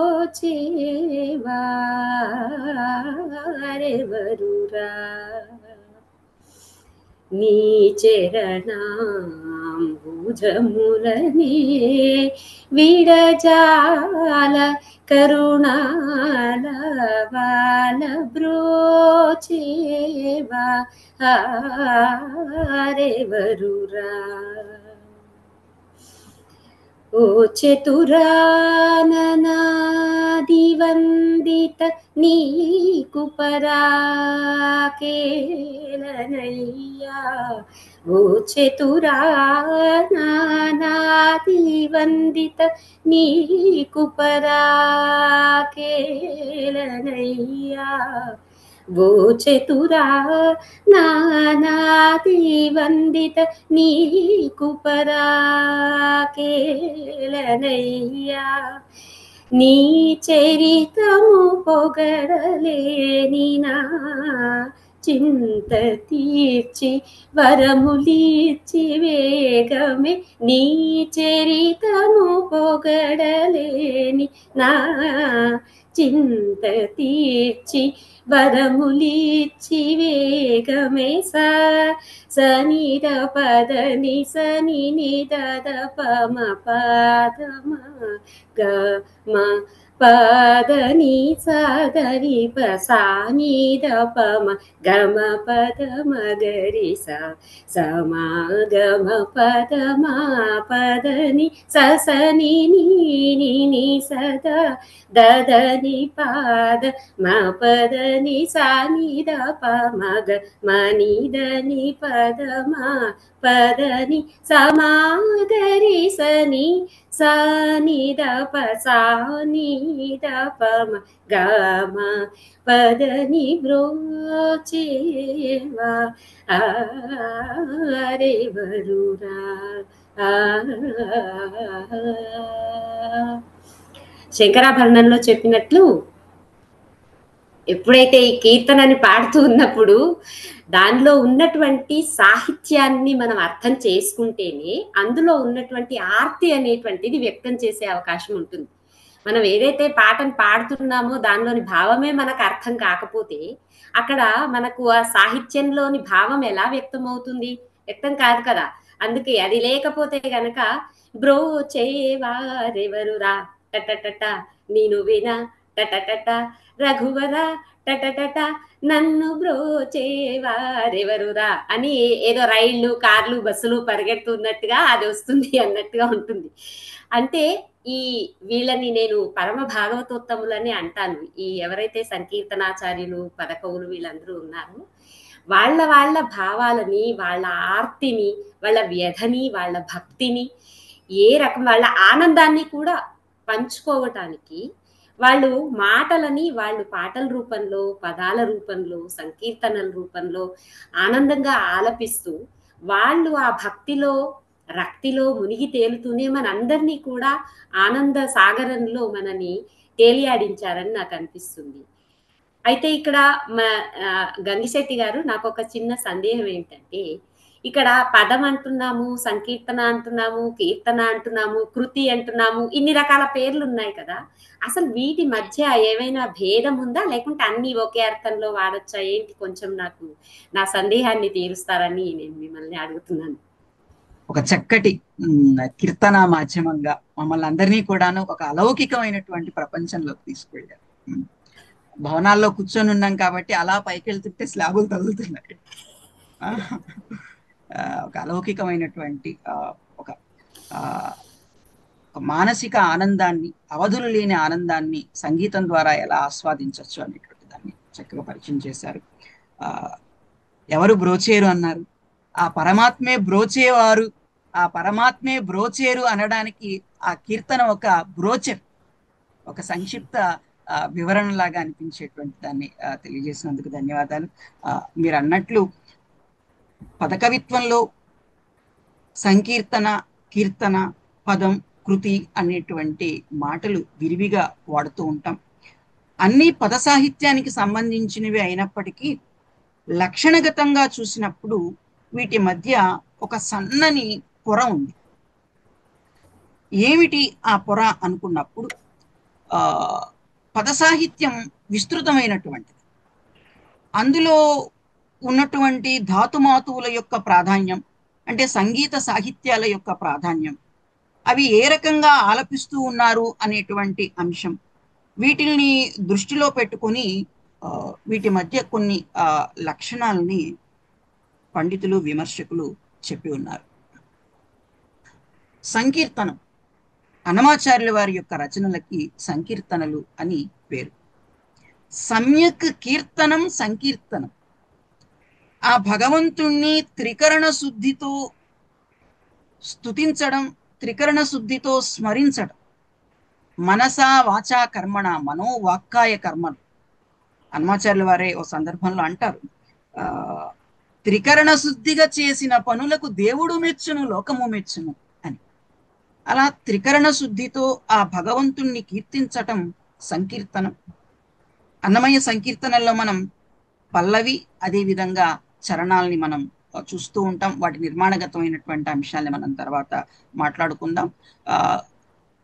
భగవత్ కీర్తనం అనేటువంటిది సంకీర్తనం అని చెప్పుకోవచ్చు. సమ్యక్ కీర్తనం సంకీర్తనం అని. అలాగే మరొక మాట కూడా సంకీర్తన విషయంలో చెప్తారు. 10 మంది కలిసి పాడుకోవడానికి అనుకూలమైనటువంటివి, బృందగానానికి అనుకూలమైనటువంటివి ఈ యొక్క సంకీర్తనలు అని పేరు. అన్నమాచార్యుల వారికి అందుకనే హరి సంకీర్తనాచార్యుడు అని బిరుదు. అదేవిధంగా సంగీత సాహిత్యాలకు ప్రాధాన్యం కలిగినటువంటివి కీర్తనలు. రామదాసు వారి రచనలకు కీర్తనలు అని పేరు. సంగీత శాస్త్రంలో విశేషమైనటువంటి సంగతులు కావచ్చు, స్వర సంచారం, వీటిల్లో లోతైన పరిజ్ఞానంతో రచించినటువంటి రచనలు కృతులు అని చెప్పుకోవచ్చు. త్యాగరాజస్వామి వారి యొక్క రచనలకి కృతులు అని పేరు. అంటే కృతులలో ఒక కట్టుదిట్టమైనటువంటి వ్యవస్థ ఉంటుంది. అన్నమాచార్యుల వారి యొక్క సంకీర్తనల్ని తాళపత్రాల్లో నిర్దేశించినటువంటి అంటే రాగిరేకుల మీద నిర్దేశించినటువంటి ఆ రాగాల్లోనే కాకుండా తదితరమైనటువంటి రాగాల్లో యథానుకాలంగా కూడాను ఆలపించేటువంటి సందర్భాలు మనం చూడొచ్చు. కానీ త్యాగరాజస్వామి వారి యొక్క కృతులు అలా కాదు. ఒక పటిష్టమైనటువంటి, ఒక పగడ్బందీ సంగీతబద్ధమైనటువంటి నియమావళితో కూర్చున్నటువంటిది అని చెప్పుకోవచ్చు. ఇది కృతి. పదం అన్నప్పుడు శృంగార ప్రాధాన్యం కలిగినటువంటి రచనలు పదాలు. క్షేత్రయ్య వారివి పదాలు, అలాగే సారంగపాణి వారివి పదాలు. మొత్తానికి పద సాహిత్యం అని అంటున్నప్పటికీ కూడాను క్షేత్రయ్య పదాలు అంటున్నప్పుడు ఒక పరిమితమైనటువంటి అర్థంలో మనం వాటిని ఉపయోగిస్తూ ఉన్నాం. అయితే ఏంటి ఈ శృంగారం అన్నప్పుడు ఒక్క మాట మనం మాట్లాడుకోవాలి. ఇది మధుర భక్తిగతమైనటువంటి శృంగారం. వాగ్గేయకారుడు తనని తాను నాయికగా భావించుకొని తాను ఉపాసిస్తున్నటువంటి భగవంతుణ్ణి నాయకుడిగా భావిస్తాడు. ప్రత్యేకించి మరొకరిని ఎవరినో అక్కడ ఊహించి చెప్పడం కాదు, తనను తాను ఆ నాయికగా భావించుకుంటాడు. అంచేది దీన్ని మధుర భక్తి అని చెప్తూ ఉంటారు. ఓ రకంగా ఈ మధుర భక్తి శృంగారాన్ని చెప్పేటప్పుడు ఆత్మ పరమాత్మ, జీవాత్మ పరమాత్మల యొక్క సంగమానికి ఈ యొక్క మధుర భక్తి అనేటువంటిది ఆలంబనం అని చెప్తూ ఉంటారు. ఇలా సంకీర్తన, కీర్తన, కృతి, పదం వీటి మధ్య సన్నని ఒక విభజన రేఖ ఉంది.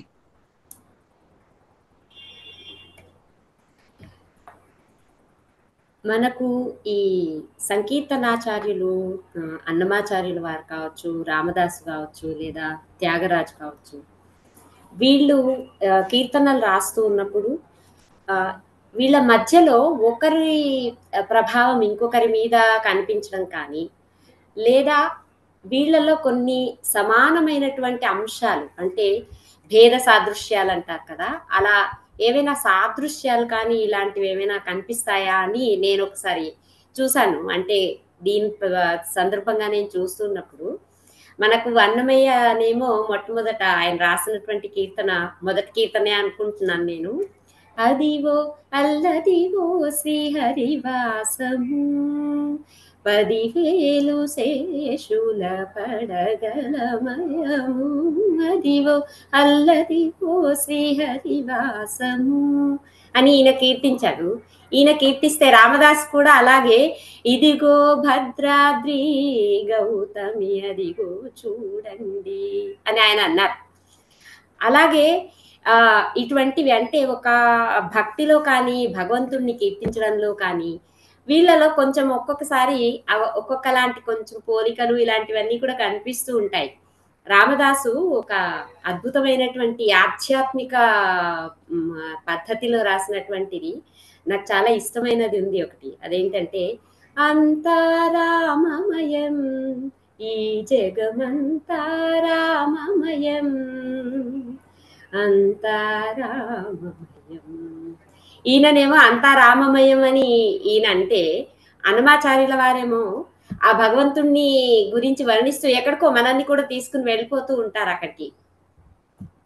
నిగమ నిగమాంత వర్ణిత మనోహర రూప నగరాజధరుడా శ్రీనారాయణ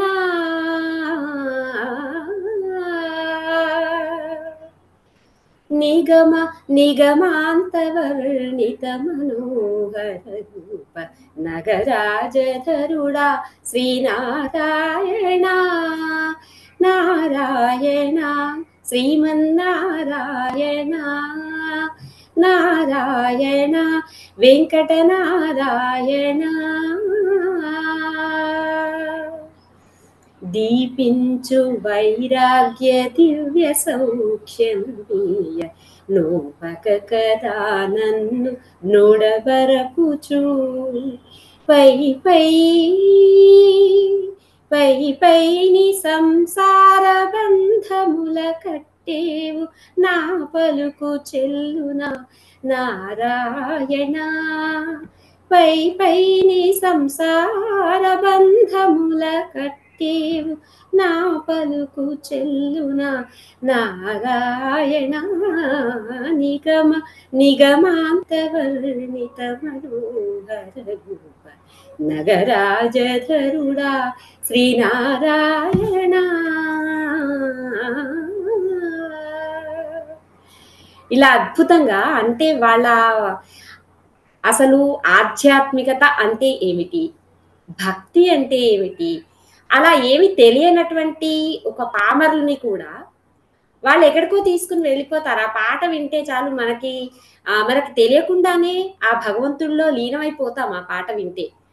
కాబట్టి ఇలాంటి వాళ్ళల్లో ఉన్నటువంటి ఆ భావుకతని అలా అద్భుతంగా దానిలోకి మనం తీసుకువెళ్ళి మళ్ళీ బయటికి రావడానికి చాలాసేపు పడుతుంది ఇలాంటివన్నీ వింటూ ఉన్నా కొద్దీ.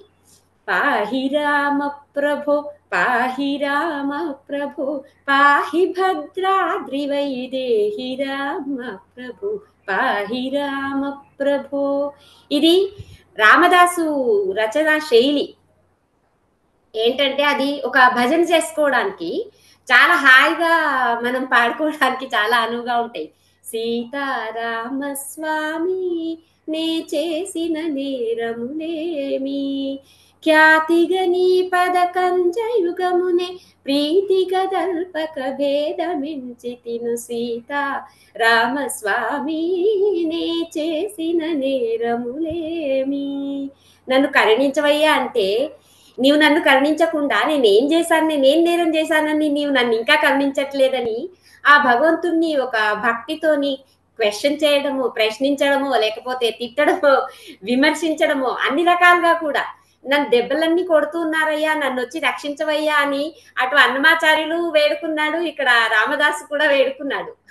అంటే వాళ్ళిద్దరి విషయంలో ఏంటంటే ఆ సమానమైన సంఘటనలు జరిగాయి కాబట్టి వాళ్ళని తీసుకువెళ్ళి కారాగారంలో నిర్బంధించడము, అలాంటి సందర్భంలో మమ్మల్ని ఎందుకు రక్షించడం లేదు, ఇంకా మీకోసమే కదా మేము ఇవంతా చేసింది, అలాంటి మమ్మల్ని రక్షించకుండా ఇంకా ఎందుకయ్యా ఇంత ఆలస్యం చేస్తూ ఉన్నావు, మమ్మల్ని ఈ బాధలన్నింటినీ వాళ్ళు కొట్టే దెబ్బలన్నీ ఇంకా ఎంతకాలం తినాలి మేము అని వాళ్ళు రక్షించమని వేడుకుంటూ వాళ్ళు చేసినటువంటి ఆ ఆర్తి ఇవన్నీ కూడా నిజంగా ఇది ఒక సంకీర్తన. అంటే ఒక సహస్రనామ స్తోత్రము ఇలాంటివన్నీ మనం చదువుకుంటూ ఉంటాము, వాటి అర్థం తెలియదు కానీ మనం క్షీరోధన్వత్ ప్రదేశే శుచిమణి విలసత్సైకతే మౌక్తికానాం మాలా క్లుప్తాసనస్థ స్ఫటిక మణి నిభైర్మౌక్తికైర్మండితాంగః ఇలా మనం స్తుతిస్తాం. కానీ అసలు ఇది ఏమిటి, శుభ్రైరభ్రైరభ్రైరుపరి విరచితై ఇదంతా అంటున్నాం, అసలు వీటికి మనకి ఏమైనా అర్థం అవుతుందా,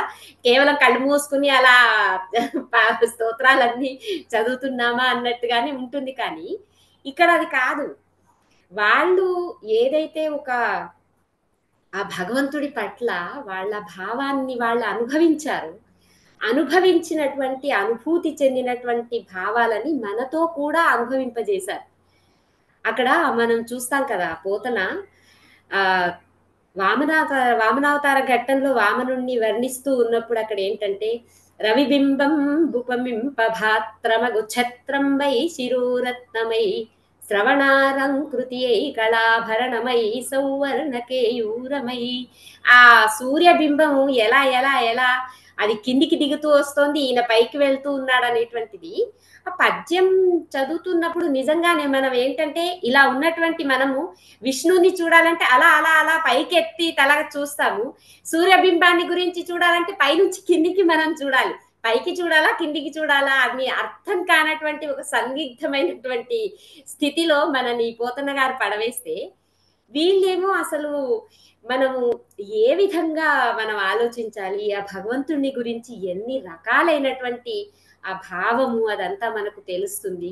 అవన్నీ వింటూ ఉన్నప్పుడు కూడా ఎంత బాగా రసాస్వాదన చేయగలుగుతామనేది మనం చెప్పలేం. అంటే అది మనం ఎంత చెప్పినా కూడా అది తనివి తీరదు. ఇప్పుడు మీరు చూస్తున్నారు కదా! నేను మాట్లాడుతూ ఉంటే అన్నీ ఒకటి తర్వాత ఒకటి అన్నీ గుర్తుకొచ్చి ఒక దానిలో నుంచి ఇంకో దానిలోకి మనం వెళ్ళిపోతాం. ఎందుకంటే అంత అద్భుతమైనటువంటి కొన్ని వేల కీర్తనలు ఉన్నాయి కదా! అన్నమాచార్యులవి వాళ్ళందరివి కూడా. అసలు ఇవన్నీ చూస్తున్నప్పుడు ఇప్పుడు భావములోన భాష్యమునందును గోవింద గోవింద అని కొలువావు మనస భావములోన భాష్యమునందును అని ఇట్లా ఒక నా భావంలో నా భాష్యంలో అన్ని రకాలుగా లోపల బయట అన్ని చోట్ల కూడా నీవే కొలువై ఉన్నావు కాబట్టి నిన్ను ఏమని కొలవను అని ఆ భగవంతుణ్ణి కీర్తించిన లేదా తందనాహి తందనా పురే తందనా బల తందనా బల తందనా బ్రహ్మముక్కటే పర బ్రహ్మముక్కటే పర బ్రహ్మముక్కటే ఇలా ఒక జానపద బాణీలో లేకపోతే ఒక ఆధ్యాత్మిక పరమైన సంగీత బాణీలో మనం ఇలా చూసినప్పుడు ఇంత వ్యత్యాసం ఉన్నటువంటి అన్నమాచార్య కీర్తనలు మనం వాటిని 2 రకాలుగా విభజన చేసుకుంటాం కదా, ఆధ్యాత్మ సంకీర్తనలని తర్వాత శృంగారపరమైన సంకీర్తనలని మనం చెప్తాం. చాలు చాలును భోగ సమయమున మై మరపు పాలుపడునట ఏటి బ్రతుకురావోరి చాలు చాలును భోగ సమయమున మై మరపు. ఇలా ఆధ్యాత్మిక పరంగాను శృంగార పరంగాను ఇందులో అన్నమయ్య గారి కీర్తనలలో చాలా వైవిధ్యం ఉన్నది కదా. ఒక్కసారి మీరు అన్నమాచార్యుల కీర్తనలు, ఎందుకంటే పద సాహిత్యం అని అంటేనే మనకు మొట్టమొదట చెప్పేది ఆయనే కాబట్టి ఆయన గురించి ఆయన కీర్తనలలో ఆయన సాహిత్యంలో ఉన్నటువంటి ఆ వైవిధ్యాన్ని వైశిష్ట్యాన్ని గురించి ఒక్కసారి మీరు మాకు గుర్తు చేయండి ఒకసారి. అలాగే అండి, ధన్యవాదాలు. అన్నమాచార్యుల వారు ఆంధ్ర పదకవితా పితామహులు, అదేవిధంగా ద్రవిడాగమ సార్వభౌముడు, హరి సంకీర్తనాచార్యులు. శ్రీహరిని తన సంకీర్తన పుష్పాలతో అర్చించినటువంటి వాగ్గేయకారు. మీరు ఇందాక అన్నట్లు రామదాస్ వారు రాముణ్ణి, అన్నమాచార్యుల వారు వెంకటేశ్వర స్వామిని స్తుతించారు. అన్నమాచార్యుల వారికి ఏ దైవాన్ని చూసినా అందులో వెంకటేశ్వర స్వామే కనిపిస్తాడు. నరసింహస్వామిని ప్రస్తావిస్తున్నా లేదా ఇంకొక దైవాన్ని ప్రస్తావిస్తున్నా కూడాను తన ఉపాసనా దైవమైనటువంటి శ్రీ వెంకటేశ్వరుడే సాక్షాత్కరిస్తాడు. వెంకారో అమృత బీజస్తు కటమైశ్వర్యముచ్యతే అమృతైశ్వర్య సంఘత్వాత్ వెంకటాద్రిరితి స్మృత అన్నట్లు అమృత ఐశ్వర్యాల సమ్మిశ్రిత రూపమైనటువంటి ఆ వెంకటపతిని, విశ్వపతి అయినటువంటి వేదపతి అయిన ఆ వెంకటపతిని తన సంకీర్తన పుష్పాలతో అర్చించాడు. 32,000 సంకీర్తనల రాసి రాసి వాసికెక్కినటువంటి పదకవితా పితామహులు. మన అదృష్టం కొద్దీ ఒక 13,000 సంకీర్తనలు మాత్రమే మనకి లభిస్తూ ఉన్నాయి. రమారమి మనకి సగం మీకు పైగా సంకీర్తనలు మనకి అందుబాటులో లేకుండా పోయాయి. అది మన దురదృష్టం. తిరుమల తిరుపతి దేవస్థానాల వారు కూడా 29 సంపుటాల్లో సుమారు ఒక 13,000 సంకీర్తనల్ని, అంటే అన్నమాచార్యులు వారు కావచ్చు, వారి కుమారుడైనటువంటి పెద్ద తిరుమలాచార్యులు వారు వీరి యొక్క సంకీర్తనలు ప్రకటించారు. దురదృష్టం, అన్నమాచార్యుల వారి చాలా సంకీర్తనలు రాయలసీమలో గంగాళాల రూపంలో ఉన్నాయి అని చెప్తారు. అంటే వాటి విలువ తెలియక కరిగించి గంగాళాలుగా మార్చుకున్నారు అని అంటారు. సరే, ఏది ఏమైనప్పటికీ రాగిరేకుల మీద నిక్షిప్తం చేసినటువంటి అపూర్వమైన ఆ సంకీర్తనల్ని మన తెలుగు జాతికి అందించినటువంటి మహానుభావులు ఉన్నారు, ప్రాతస్మరణీయులు. వాళ్ళు ప్రాతస్మరణీయులు అంటే ఉదయం మాత్రమే స్మరించదగినటువంటి వారు అని కాదు, ప్రాతకాలాది ఆరభ్య ఉదయం నుంచి కూడాను, పుణ్యకాలమైన ఉదయకాలం నుంచి కూడాను స్మరించదగినటువంటి మహానుభావులు అని. వాళ్ళల్లో మనం స్మరించుకోదగినటువంటి పెద్దలు రాళ్లపల్లి అనంతకృష్ణ శర్మ గారు, వేటూరి ప్రభాకర శాస్త్రి గారు, సాధు సుబ్రహ్మణ్య శాస్త్రి గారు, ఉదయగిరి శ్రీనివాసాచార్యులు గారు, వీళ్ళు రాగిరేకుల మీద ఉన్నటువంటి ఆ సంకీర్తనని చక్కగా పరిష్కరించారు. ఏముంది, రాగిరేకుల మీద ఉన్నది చూసి పక్కన రాయడమే కదా అంటే వాటిని పరిష్కరించేటప్పుడు తెలుస్తుంది. మా గురువు గారు అనేవారు, ఒక్కొక్క సంకీర్తన లేదా ఒక్కొక్క పద్యాన్ని పరిష్కరించేటప్పుడు తాడు తెగుతుంది అని. అంటే అంత విపత్కరమైనటువంటి కష్టము అని చెప్పడం. ఒక్కొక్కసారి స్పష్టత ఉండదు, లేఖక దోషాలు ఉంటాయి. వీటన్నింటినీ కూడాను అంటే సాహిత్యపరంగా భాషాపరంగా విశిష్టమైనటువంటి జ్ఞానంతో ఈ పరిష్కరణ అనేటువంటి చేస్తూ ఉంటారు. ఇలా అన్నమాచార్యుల వారి యొక్క సంకీర్తనని పరిష్కరించినటువంటి పెద్దలు మనం ఎవరైతే ఇందాక మాట్లాడుకున్నామో వాళ్ళల్లో అగ్రేసరులు రాళ్లపల్లి అనంతకృష్ణ శర్మ గారు. ఆనాడు తిరుమల తిరుపతి దేవస్థానాల శ్రీకార్య నిర్వహణాధికారి గారు వారి దగ్గరకు వెళ్ళి గౌరవంగా పిలుచుకొని వచ్చి అన్నమయ్య సాహిత్యాన్ని పరిష్కరించండి అని అడిగారు. అంటే పండితుల పట్ల, కళాకారుల పట్ల ఆనాటి అధికారులకు ఉన్నటువంటి విశేషమైనటువంటి గౌరవం. శ్రీవారి సేవకై వచ్చారు రాళ్లపల్లి అనంతకృష్ణ శర్మ గారు. అలా అన్నమయ్య సాహిత్యాన్ని పరిష్కరించినటువంటి వారు. వారి మాటల్లోనే అన్నమయ్య సాహిత్యం గురించి మాట్లాడుకోవాలంటే, అదొక సారస్వత క్షీర సముద్రం, కావ్యమూల ధర్మమైన భావార్చవంలో, శైలిలో, భావ వైవిధ్యంలో, రాశిలో అన్నమాచార్యుని రచనను మించినది ఆంధ్ర వాంగ్మయంలో ఇంకొకటి లేదు. మన విశ్వవిద్యాలయం అదృష్టం కూడాను రాళ్లపల్లి అనంతకృష్ణ శర్మ గారి యొక్క మనవరాలు అటువంటి సాహిత్య స్పృహ కలిగి ప్రాచీన ఆధునిక సాహిత్యాలలో పైనే కాకుండా విశేషమైన లోపలి అంశాలని సామాజికంగా అన్వయించేసే ఆచార్య మృణాలిని గారు, రాళ్లపల్లి అనంతకృష్ణ శర్మ గారి మనవరాలు వారు. మన విశ్వవిద్యాలయంలో తెలుగు శాఖాధిపతిగా ఉండడం కూడాను ఒక అదృష్టం అని చెప్పుకోవచ్చు. వేటూరి ప్రభాకర శాస్త్రి గారు వారంటారు అన్నమయ్య సాహిత్యం గురించి, అన్నమయ్య మరీ సరిగా పోతనవలే సహజ కవిత విశారదు, స్వామి పలికింపగా తాను పలికితినని చెప్పుకున్నాడు. అతడాడినది అమృత కావ్యం, పాడినది పరమ సంకీర్తనం. అన్నమయ్య తెలుగు నుడికారమున కడుగట్టు దిట్ట. పోతనవలే పోతపోసిన భక్తి కవిత్వం అన్నారు వేటూరి వారు. అందుకని ఆచార్య మృణాలిని గారు, ఆచార్య వారిజారాణి గారు ఇందాక భాగవత పద్యాన్ని కూడాను స్మరించడంలో ఉన్నటువంటి ఆంతర్యం, పోతనకి అన్నమయ్యకి ఉన్నటువంటి ఒక సామ్యం గుర్తించినందువల్ల. అలాగే పుట్టపర్తి నారాయణాచార్యులు వారు తెలుగు పదాలను జోడించడంలో తిక్కనకు కుడి చెయ్యి అన్నమయ్య అంటారు. ఆరుద్ర గారు మనకున్నవి సప్త సాగరాలే, అన్నమయ్య సాహిత్యం అష్టమ సముద్రం. నారాయణ రెడ్డి గారు జీవద్భాషలో కవిత చెప్పడం అన్నమాచార్యులు వారే నేర్పించారేమో అని అంటారు. జీవద్భాష అంటే కావ్య ప్రబంధాలలో వాడేటువంటి గ్రాంధిక భాష కాకుండా వాడుక భాష, జన బాహుళ్యంలో ఉన్నటువంటి భాష, ఆ వాడుక భాషని వేడుక భాషగా చేసి తమ అందించినటువంటి వారు అన్నమాచార్యుల వారు. ప్రతి తెలుగువాడు కూడాను మా ఆచార్యుడు అన్నమాచార్యుడు అని చెప్పుకునేటువంటి ఆచార్యులు అన్నమాచార్యుల వారు.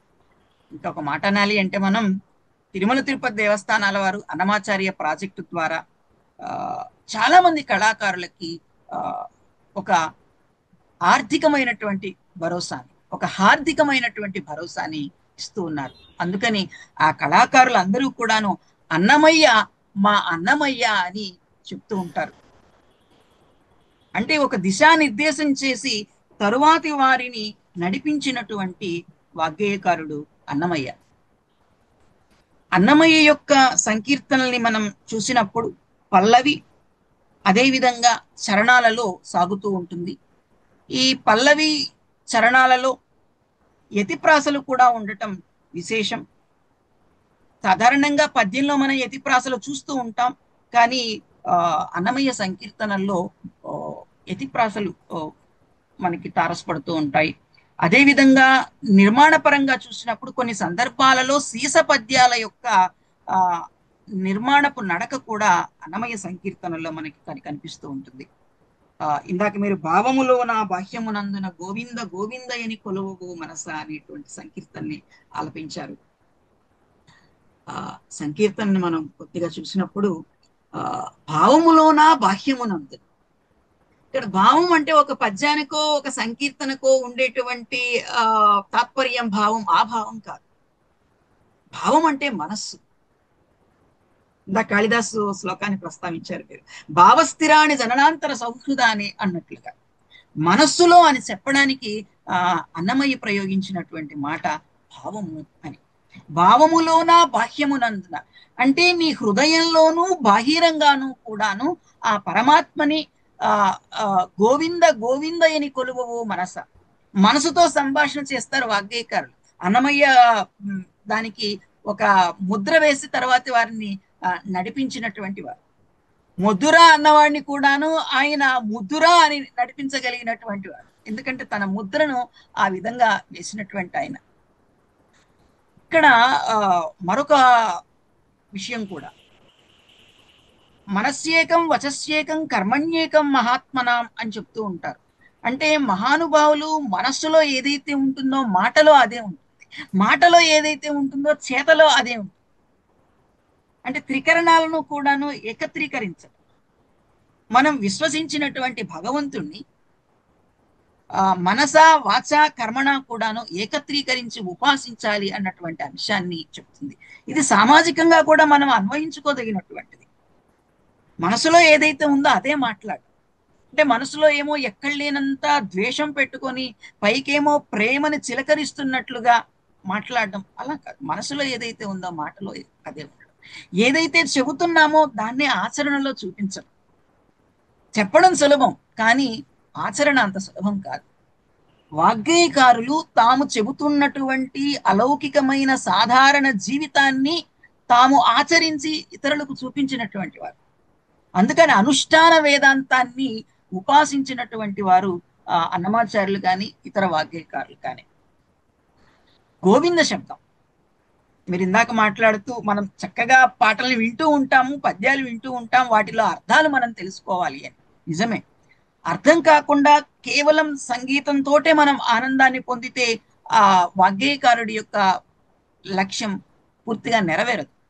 అర్థం తెలుసుకోవాలి. అర్థం తెలియకపోతే వ్యర్థం అవుతుంది. పైకి పదాల యొక్క అర్థం తెలుసుకోవాలి, లోపల ఆ పదాల యొక్క గాఢత వల్ల వచ్చేటువంటి అంతరార్థాన్ని తెలుసుకోవాలి. ఆ తరువాత భారతీయ జీవన విధానంలో చెప్పినట్లుగా ధర్మం నుంచి మోక్షం వైపుకి, చివరి పురుషార్థమైనటువంటి మోక్షం వైపుకి మనం సాగాలి అన్నటువంటి ఒక పారమార్థికమైనటువంటి చింతన కూడాను మనలో అన్నమాచార్యుల వారి యొక్క సంకీర్తనలు కలిగిస్తాయి. భిన్నమైనటువంటి అంశాలని అన్నమయ్య ఏకత్రీకరించడంలో విశిష్టమైనటువంటి వాడు. అర్థ అంతరార్థ పరమార్థాల త్రివేణి సంగమంగా అన్నమాచార్యుల వారి యొక్క సంకీర్తనలు మనకి తారసపడతాయి. గోవింద అనేటువంటి మాట ఒక్కసారి దీని గురించి గుర్తు చేసుకుందాం. నేనేదో కొత్తగా చెప్పేస్తున్నాను అని బడాయికి పోను. అందరం కలిసి ఒకసారి మనం ఆంధ్ర పదకవిత వైభవాన్ని చర్చించుకుంటున్నాం. ఆ సంకీర్తన పుష్పాల యొక్క సౌరభాలని ఆఘ్రాణిస్తున్నాం, వాసన పీలుస్తున్నాం. గోవింద అనగానే కృష్ణుడనో వెంకటేశ్వర స్వామి అనో మనం అనుకుంటూ ఉంటాం. ఈ గోవిందనామ శబ్దాలతోటి తిరుమల నిత్యము కూడాను పులకిస్తూ ఉంటుంది. గాం పృథివీం ధేనుం వా వాణీం వా విందతి ఇది గోవింద. గో అనే శబ్దానికి గోవు అని అర్థం. గోవిందుడు, గోవులకు ఆనందాన్ని కలిగించేవాడు కృష్ణుడు. ఇది ప్రసిద్ధంగా ఉన్నటువంటి అర్థం. ఇంకొక రెండు అర్థాలు ఉన్నాయి. మరొకటి భూమి అనే అర్థం. భూమికి ఆనందాన్ని కలిగించేటువంటి వాడు గోవిందుడు. ఇంకొక అర్థం వాణి, అంటే వేదవాణికి ఆనందాన్ని కలిగించేటువంటి వాడు. ఇట్లా భిన్నమైనటువంటి అర్థాలతోటి ఈ గోవింద అనేటువంటి శబ్దం. మనం ఈ సంకీర్తనని వింటూ అందులో ఉన్నటువంటి లోపలి అర్థాలని మనం అర్థం చేసుకుని ఆ తాదాత్మ్యాన్ని పొందినప్పుడు ఉండేటువంటి అనుభూతి వేరు. ఎప్పుడైతే మనం సంకీర్తనల్లోని అర్థ వివేచన పట్ల మన మనస్సు వెళ్తూ ఉంటుందో, ఏదైనా కొత్త సంకీర్తన వింటున్నా కూడా మన మనసు కరే ఇది అర్థం ఏంటి, ఈ ప్రయోగం ఏంటి, ఇలా ఉంది. ఆ ఇల్లు కట్టేటప్పుడు, ఇంటికి రంగులు వేయించేటప్పుడు, అలా బజార్లో వెళ్ళేటప్పుడు అప్రయత్నంగానే ప్రతి ఇంటి పైన మన కన్ను పడుతుంది. ఎలాంటి రంగులు వేయించారు, ఎలాంటి ఎలివేషన్ ఉంది అని మన మనస్సు వెళ్తూ ఉంటుంది. అలా ఒక్కసారి అన్నమయ్య సంకీర్తనల యొక్క అర్థ వివేచన గనక చేస్తే ఏ సంకీర్తన విన్నా, ఏ పదం విన్నా అందులోని అర్థ వివేచన పట్ల మన మనస్సు పరిగెడుతూ ఉంటుంది. అంటే అర్థపుష్టి, శబ్దపుష్టి ఈ రెండూ కూడాను అన్నమాచార్యుల వారి యొక్క సంకీర్తనల వల్ల మనం తెలుసుకోవచ్చు. భక్తే కాదు, సామాజికమైనటువంటి అంశాలు. బ్రహ్మమొక్కటే, పరబ్రహ్మమొక్కటే. బ్రహ్మ అన్నప్పుడు చతుర్ముఖుడైనటువంటి బ్రహ్మము అన్నప్పుడు పరమాత్మ. నామ రూప గుణాలు లేనటువంటి గుణాతీతుడైనటువంటి పరమాత్మ అనేటువంటి అర్థం. బ్రహ్మమొక్కటే, పరబ్రహ్మమొక్కటే అన్నటువంటి సంకీర్తనలో ఉన్నటువంటి సామాజికత కావచ్చు, లేదా పారమార్థికత కావచ్చు. భక్తి, పారమార్థికత, సంస్కృతి, సామాజికత, ఇలా భిన్న రకాలుగా అన్నమయ్య సంకీర్తనలు మనకు కనిపిస్తాయి. సముద్రం నుంచి ఎవరు తాముకి ఏం కావాలో అవి పొందినట్లుగా, చేపలు కావాలనుకున్నటువంటి వాళ్ళకి చేపలు, ముత్యాలు కావాలనుకున్నటువంటి వాళ్ళకి ముత్యాలు, మరొకటి కావాలనుకున్నటువంటి వాళ్ళకి మరొకటి, ఇలా ఎవరు ఏ రకంగా చూస్తే అన్నమయ్య సాహిత్యం వాళ్ళకి ఆ రకంగా అనిపిస్తుంది. అది అన్నమయ్య సాహిత్యంలో ఉన్నటువంటి ప్రత్యేకత. పదప్రయోగంలో కూడా అన్నమయ్య యొక్క ముద్ర విలక్షణమైనటువంటిది. ఒక భావాన్ని వ్యక్తీకరించడానికి రకరకాలైనటువంటి విశేషణాలతో పదాలు ప్రయోగిస్తాడు అన్నమయ్య. ఈ రకంగా కృషి చేసిన వారు ఆచార్య రవాశ్రీహరి గారు. అన్నమయ్య నవ్వులు, అన్నమయ్య సిగ్గులు, అన్నమయ్య మాటలు, అన్నమయ్య వలపులు, అన్నమయ్య చేతలు, అన్నమయ్య కోరికలు, అన్నమయ్య అలుకలు అంటూ అన్నమయ్య సంకీర్తనల్లో నుంచి రకరకాలైనటువంటి ప్రయోగాలను ఆయన పక్కకు చేర్చి చెప్పారు. అలంకార శాస్త్రం కూడా 6 అంతకు మించి, అంటే ఒక 10 నవ్వులలోని భేదాలను చెబితే 200కు పైగా నవ్వుల్లోని భేదాలని మనం అన్నమయ్య యొక్క సంకీర్తనను చూసినప్పుడు చూడొచ్చు. మచ్చుకి, చిక్కని నవ్వు, చిగురించు నవ్వు, చిగురు మోవి నవ్వు, కేరేటి నవ్వు, కూరిమి నవ్వు, కమ్మని నవ్వు, ఆమని నవ్వు. అంటే మధువనిలో వసంతంలో ఎలా ఉంటుందో అలాంటి చిరునవ్వు, ఆమని నవ్వు. ఆ ఆమని నవ్వు తెలియకపోతే ఆ మనీనే నవ్వు అని మనం అనుకుంటూ ఉంటాం. ఇలా చిరునవ్వుని చెప్పాల్సి వచ్చిన ఇంకా పెద్దగా నవ్వుతూ చెప్పేటువంటి ఇవైనా రకరకాలైనటువంటి నవ్వుల్ని మనం చూడొచ్చు. కొన్ని సందర్భాల్లో ఇప్పటికీ అర్థ నిర్ణయం చేయలేనటువంటి పదాలు మనకు అన్నమయ్య సాహిత్యంలో తారసపడతాయి. అన్నమయ్య పదకోశాన్ని రవాశ్రీహరి గారు చేసినప్పటికీ కూడా ఎక్కడైతే స్పష్టత లేదో వారు ప్రశ్నార్థకం పెడతారు. అంటే ఆ పదాలు జనబాహుళ్యం నుంచి దూరం అవటం కాలక్రమంలో. అటువంటి పదాలు కూడా ఉన్నాయి. వాటిని మనం ఇంకా రాయలసీమలో ఒక పర్యటన చేసి పెద్దవాళ్ల నుంచి ఆ పదాలకు అర్థాలు ఏంటి అని మనం తెలుసుకోవాల్సినటువంటి ఉంటాయి. నయగారితముల నగవు, నాటకపు నవ్వు, పలుచని నవ్వు, పున్నమ వెన్నెల నవ్వు, పై నవ్వు. అంటే మనసులో ఏమీ ఉండదు, పై మాటలు అన్నట్లుగా పై నవ్వు. ఏదో ఫోటోకి ఒకసారి అలా చిరునవ్వు ఇవ్వాలి, పళ్ళు అలా కనిపించాలి అని నవ్వడం తప్పితే లోపల ఏమీ ఆనందం లేదు. అలాంటి నవ్వు పై నవ్వు. ఇలా పదప్రయోగంలో తనదైనటువంటి ముద్రను వేసినటువంటి వాగ్గేయకారుడు అన్నమయ్య. ఇంకా లోపలికి వెళ్తే గంటల తరబడి కూడాను అన్నమయ్య గురించి మనం మాట్లాడుకోవచ్చు. కానీ ఒక పరిచయాత్మకంగా ఈ అంతర్జాల సదస్సు జరగాలి అని అనుకోవటం వల్ల కేవలం రుచి చూపిస్తున్నాం. ఇప్పుడే మన మాధవకృష్ణ గారు అన్నారు, చిరుతా నవ్వుల వాడే. ఇలా రకరకాలైనటువంటి నవ్వులు మనం చూడొచ్చు. ఇది అన్నమయ్యకు సంబంధించినటువంటి ఒక సంక్షిప్తమైన వాచవి రూపకంగా ఒక రుచి చూపించే పరిచయాత్మకమైనటువంటి విశ్లేషణ. కాళిదాస్ మహాకవి చెప్తారు, ఒక రథాన్ని వర్ణించేటువంటి సందర్భంలో రథమేమో ముందుకు వెళ్తూ ఉంది, చీనాంశుకమివకేతో ప్రతివాతం నియమానస్య అని శాకుంతలంలో చెప్తాడు. రథం ముందుకెళ్తుంది, ఆ రథానికి కట్టినటువంటి జెండా ఏమో వెనక, సదస్సులో ఏమో ముందుకెళ్తూ ఉన్నాం. అరే అన్నమయ్య గురించి ఇంకా అది చెప్తే బాగుండే, పదకవిత్వం గురించి ఇంకోటి చెప్తే బాగుండే అన్నట్లు మనస్సేమో వెనక్కి వెళ్తూ ఉంది. అంటే వీటిని మనం ఎప్పుడు భర్తీ చేసుకుంటామంటే మీరు అందరూ కూడా పద సాహిత్య పత్రాన్ని తీసుకొని మన విశ్వవిద్యాలయంలోకి వచ్చినప్పుడు పరిపూర్ణంగా అని చెప్పలేం, కానీ ఒక మేలిమి భాగం, ఒక సింహభాగం ఈ పదకవిత్వం యొక్క లక్ష్యాలను, అలాగే పదకవిత్వంలో ఉన్నటువంటి ఆ భావ గరిమని మీరు తప్పకుండా పొందుతారు. ఇక అన్నమయ్యని కొద్దిగా అలా ఉంచి ముందుకు సాగుదాం. ఆచార్య వారజారాణి గారిని కొనసాగించాల్సింది. లక్ష్మీనారాయణ గారు, మీరు సంక్షిప్తంగా అలా రుచి చూపిస్తేనే ఇంత చెప్పారు, ఇంత ఉంది. ఇంకా మీరు మిమ్మల్ని కనుక సమగ్రంగా ఆయన గురించి విశ్లేషించమను, ఆయన కీర్తనల్ని గురించి, వర్ణనల్ని గురించి, అలంకారాలని గురించి అవన్నీ చెప్పమంటే ఇంకా అందులోని లోతులు ఎంత తవ్వినా, ఎంత తోడినా కూడా ఇంకా వస్తూనే ఉంటాయి. కాబట్టి ధన్యవాదాలు, చాలా అద్భుతంగా ఉంది మీది. నాకు ఇవి మీరన్నీ చెప్తూ ఉన్నప్పుడు నాకు ఇంకోటి ఇప్పుడు మనం మాట్లాడుకోవాలనిపించింది ఏంటంటే, ఈ పద కవిత్వం అనేది మనకు దేశీ ఛందస్సులో, దేశీ కవిత్వంలో నుంచి వచ్చింది. దేశీ ఛందస్సులు కానీ, దేశీ కవిత్వం కానీ ఇదంతా కూడా సామాన్య జనుల కవిత్వం. అది సామాన్యులలో నుంచి వచ్చినటువంటిది. ఒక పాట మనము ఊళ్ళల్లో కూడా చూస్తాం, ఒక పదం పాడు అని చెప్తారు. ఒక పదం పాడు అంటే అదేదో పద సాహిత్యం అని కాదు వాళ్ళ దృష్టిలో. పదం అంటే ఒక పాట అని వాళ్ళ అర్థం. మనకు ఆ ప్రాచీన సాహిత్యంలో, ఈ దేశీ సాహిత్యంలో వీటిల్లో పాల్కురికి వారు చెప్పినట్టు తుమ్మెద పాటలు, జాజర పాటలు, వెన్నెల పాటలు, మేలుకొలుపు పాటలు, లాలి పాటలు, జోర పాటలు, ఇన్ని రకాలైన పాటలు ఉన్నాయని అన్నారు. అలాంటివన్నీ కూడా మనకు ఈ అన్నమాచార్యుల వారి కవిత్వంలో కనిపిస్తాయి మనకు. మేలుకొల్పు పాటలు అంటే ఇప్పుడు ఇది అన్నమయ్య గారిది కాదు, కానీ మేలుకో శ్రీరామ నీల నీరద శ్యామ మేలుకో మేలుకో మేలైన గుణధామ మేలుకో శ్రీరామ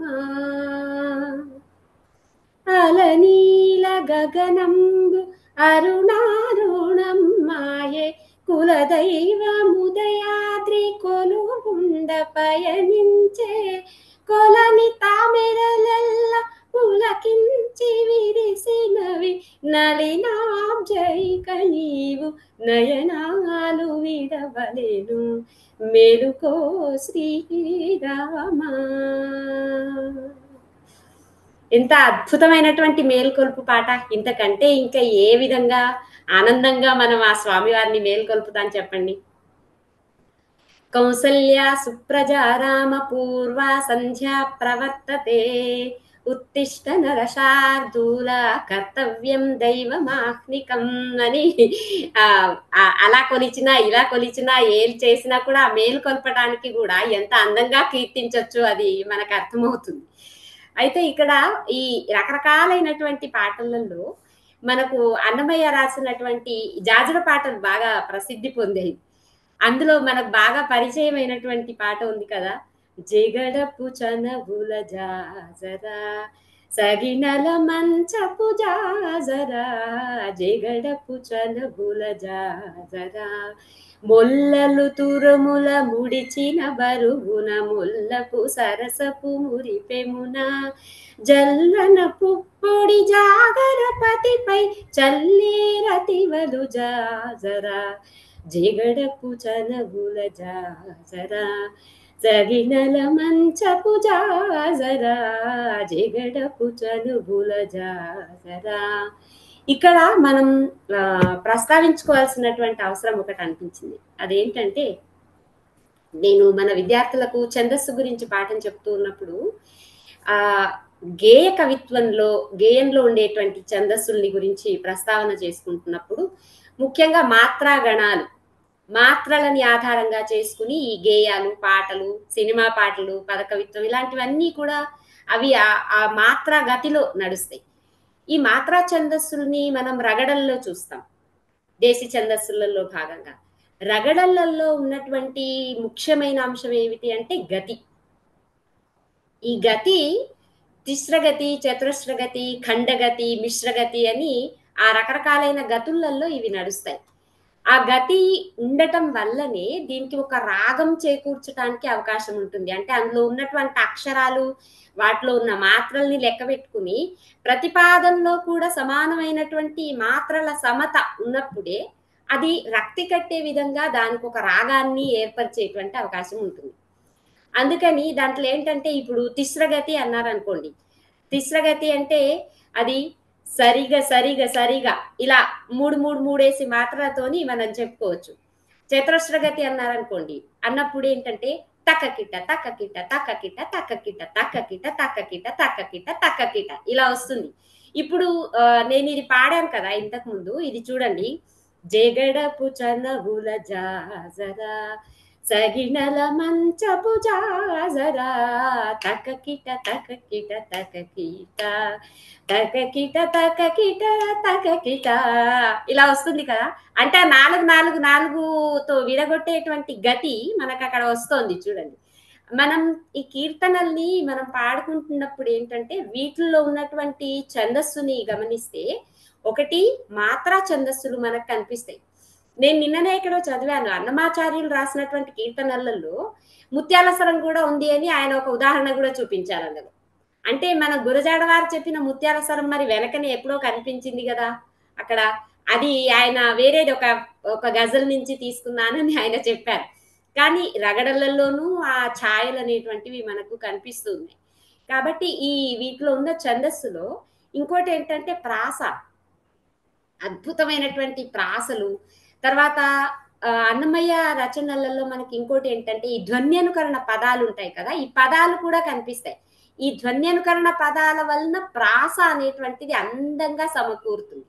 అలా అందంగా సమకూరినప్పుడు ఏమవుతుందంటే ఈ ఛందస్సులో మనం చెప్పుకునేటువంటి ఆదిప్రాస, అంత్యప్రాస, అనుప్రాస ఇవన్నీ ఏవైతే ఉన్నాయో మనని ఛందస్సు వైపు నుంచి మన దృష్టిని అలంకారాల వైపు తీసుకువెళ్తుంది.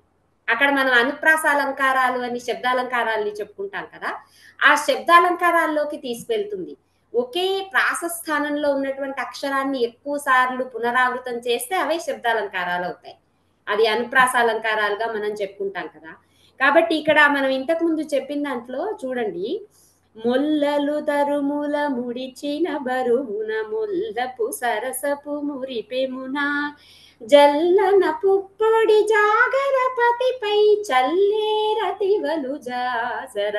ఇక్కడ లాకి లావత్తు ఉంది చూసారా, జల్లన, జివ్వున ఇలాంటి పదాలు ఉంటాయి కదా. ఇవన్నీ ఆ ధ్వన్యనుకరణ. నిజానికి ఆ సౌండ్, ఆ ధ్వని బయటికి రాదు ఆ శబ్దం వచ్చినప్పుడు, కానీ మనం దాన్ని స్పష్టంగా అక్కడ ఒత్తి పట్టి పలికినప్పుడు ఏమవుతుందంటే అది జల్లన, జిల్లన అని అన్నారనుకోండి, అది నిజంగానే గుండెలో నుంచి ఒకటి అది అలా వస్తుంది అనమాట. అటువంటి ధ్వన్యనుకరణ పదాలు ఏవైతే ఉన్నాయో మనకు అన్నమయ్యలో చాలా కనిపిస్తాయి మనకి ఇక్కడ.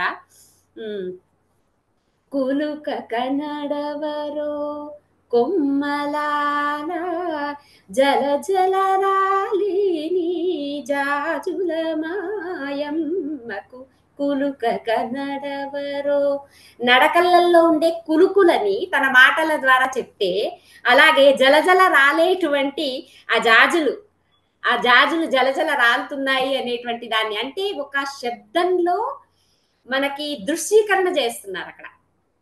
వీటిని మనము ఆధునిక భాషలో ఏంటంటే పద చిత్రాలు అంటాం కదా. అంటే ఆ పదాన్ని అలా చెప్పి దాని ద్వారా మనం కళ్ళకు కట్టినట్టు చూసే విధంగా వర్ణించేటువంటి ఒక అద్భుతమైనటువంటి దృశ్యీకరణ అనేటువంటిది కూడా మనకు వీళ్ళు చెప్పినటువంటి కీర్తనలలో వాటిల్లో కనిపిస్తుంది. మీరు అన్నట్టు ఇంకా ఏంటంటే మనం చెప్పుకోవాలంటే ఎన్నో ఉన్నాయి. అన్నమాచార్యులు రాసుల్ని గురించి కూడా ఒక మొత్తం పాటలో రాశారు. ఇన్ని రాసులయునికి ఇంటి చెలువపు రాసి కన్నె నీ రాశి కూటమి కలిగిన రాశి ఇంటి చెలువపు రాశి అంటే ఒక అమ్మవారి సౌందర్యాన్ని వర్ణిస్తూనే ఆ సౌందర్యంలో ఉన్నటువంటి కనుబొమ్మలని ధనురాశితోని ఇలా ఒక్కొక్క దాన్ని కూడా ఒక్కొక్క రాశితో పోల్చి రాశులతోని ఒక పాటలో ఒక కీర్తనను రచించడం. అట్లాగే ముద్దుగారే యశోద ముంగిటి ముత్యము వీడు ఉదిత్తరాని మహిమల దేవకీ సూతుడు ముద్దుగారే యశోద.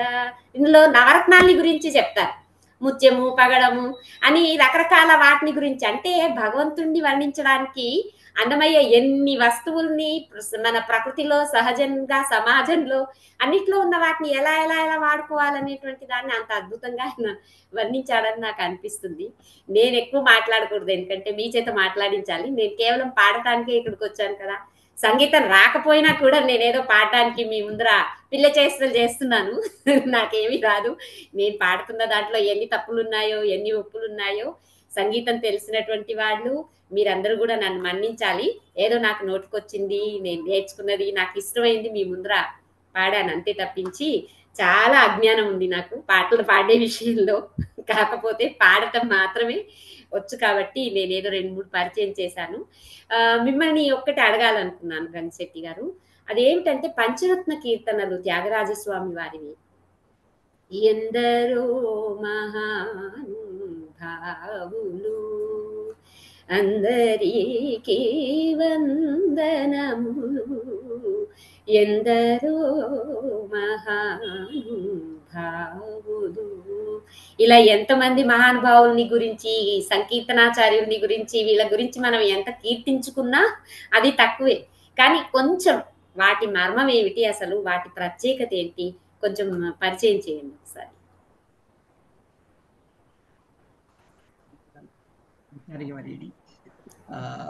మీరు సంగీతం రాదంటూనే ఒక గాఢత గూఢత తెలిసినటువంటి వారు అన్నటువంటి విషయం తెలుస్తుంది.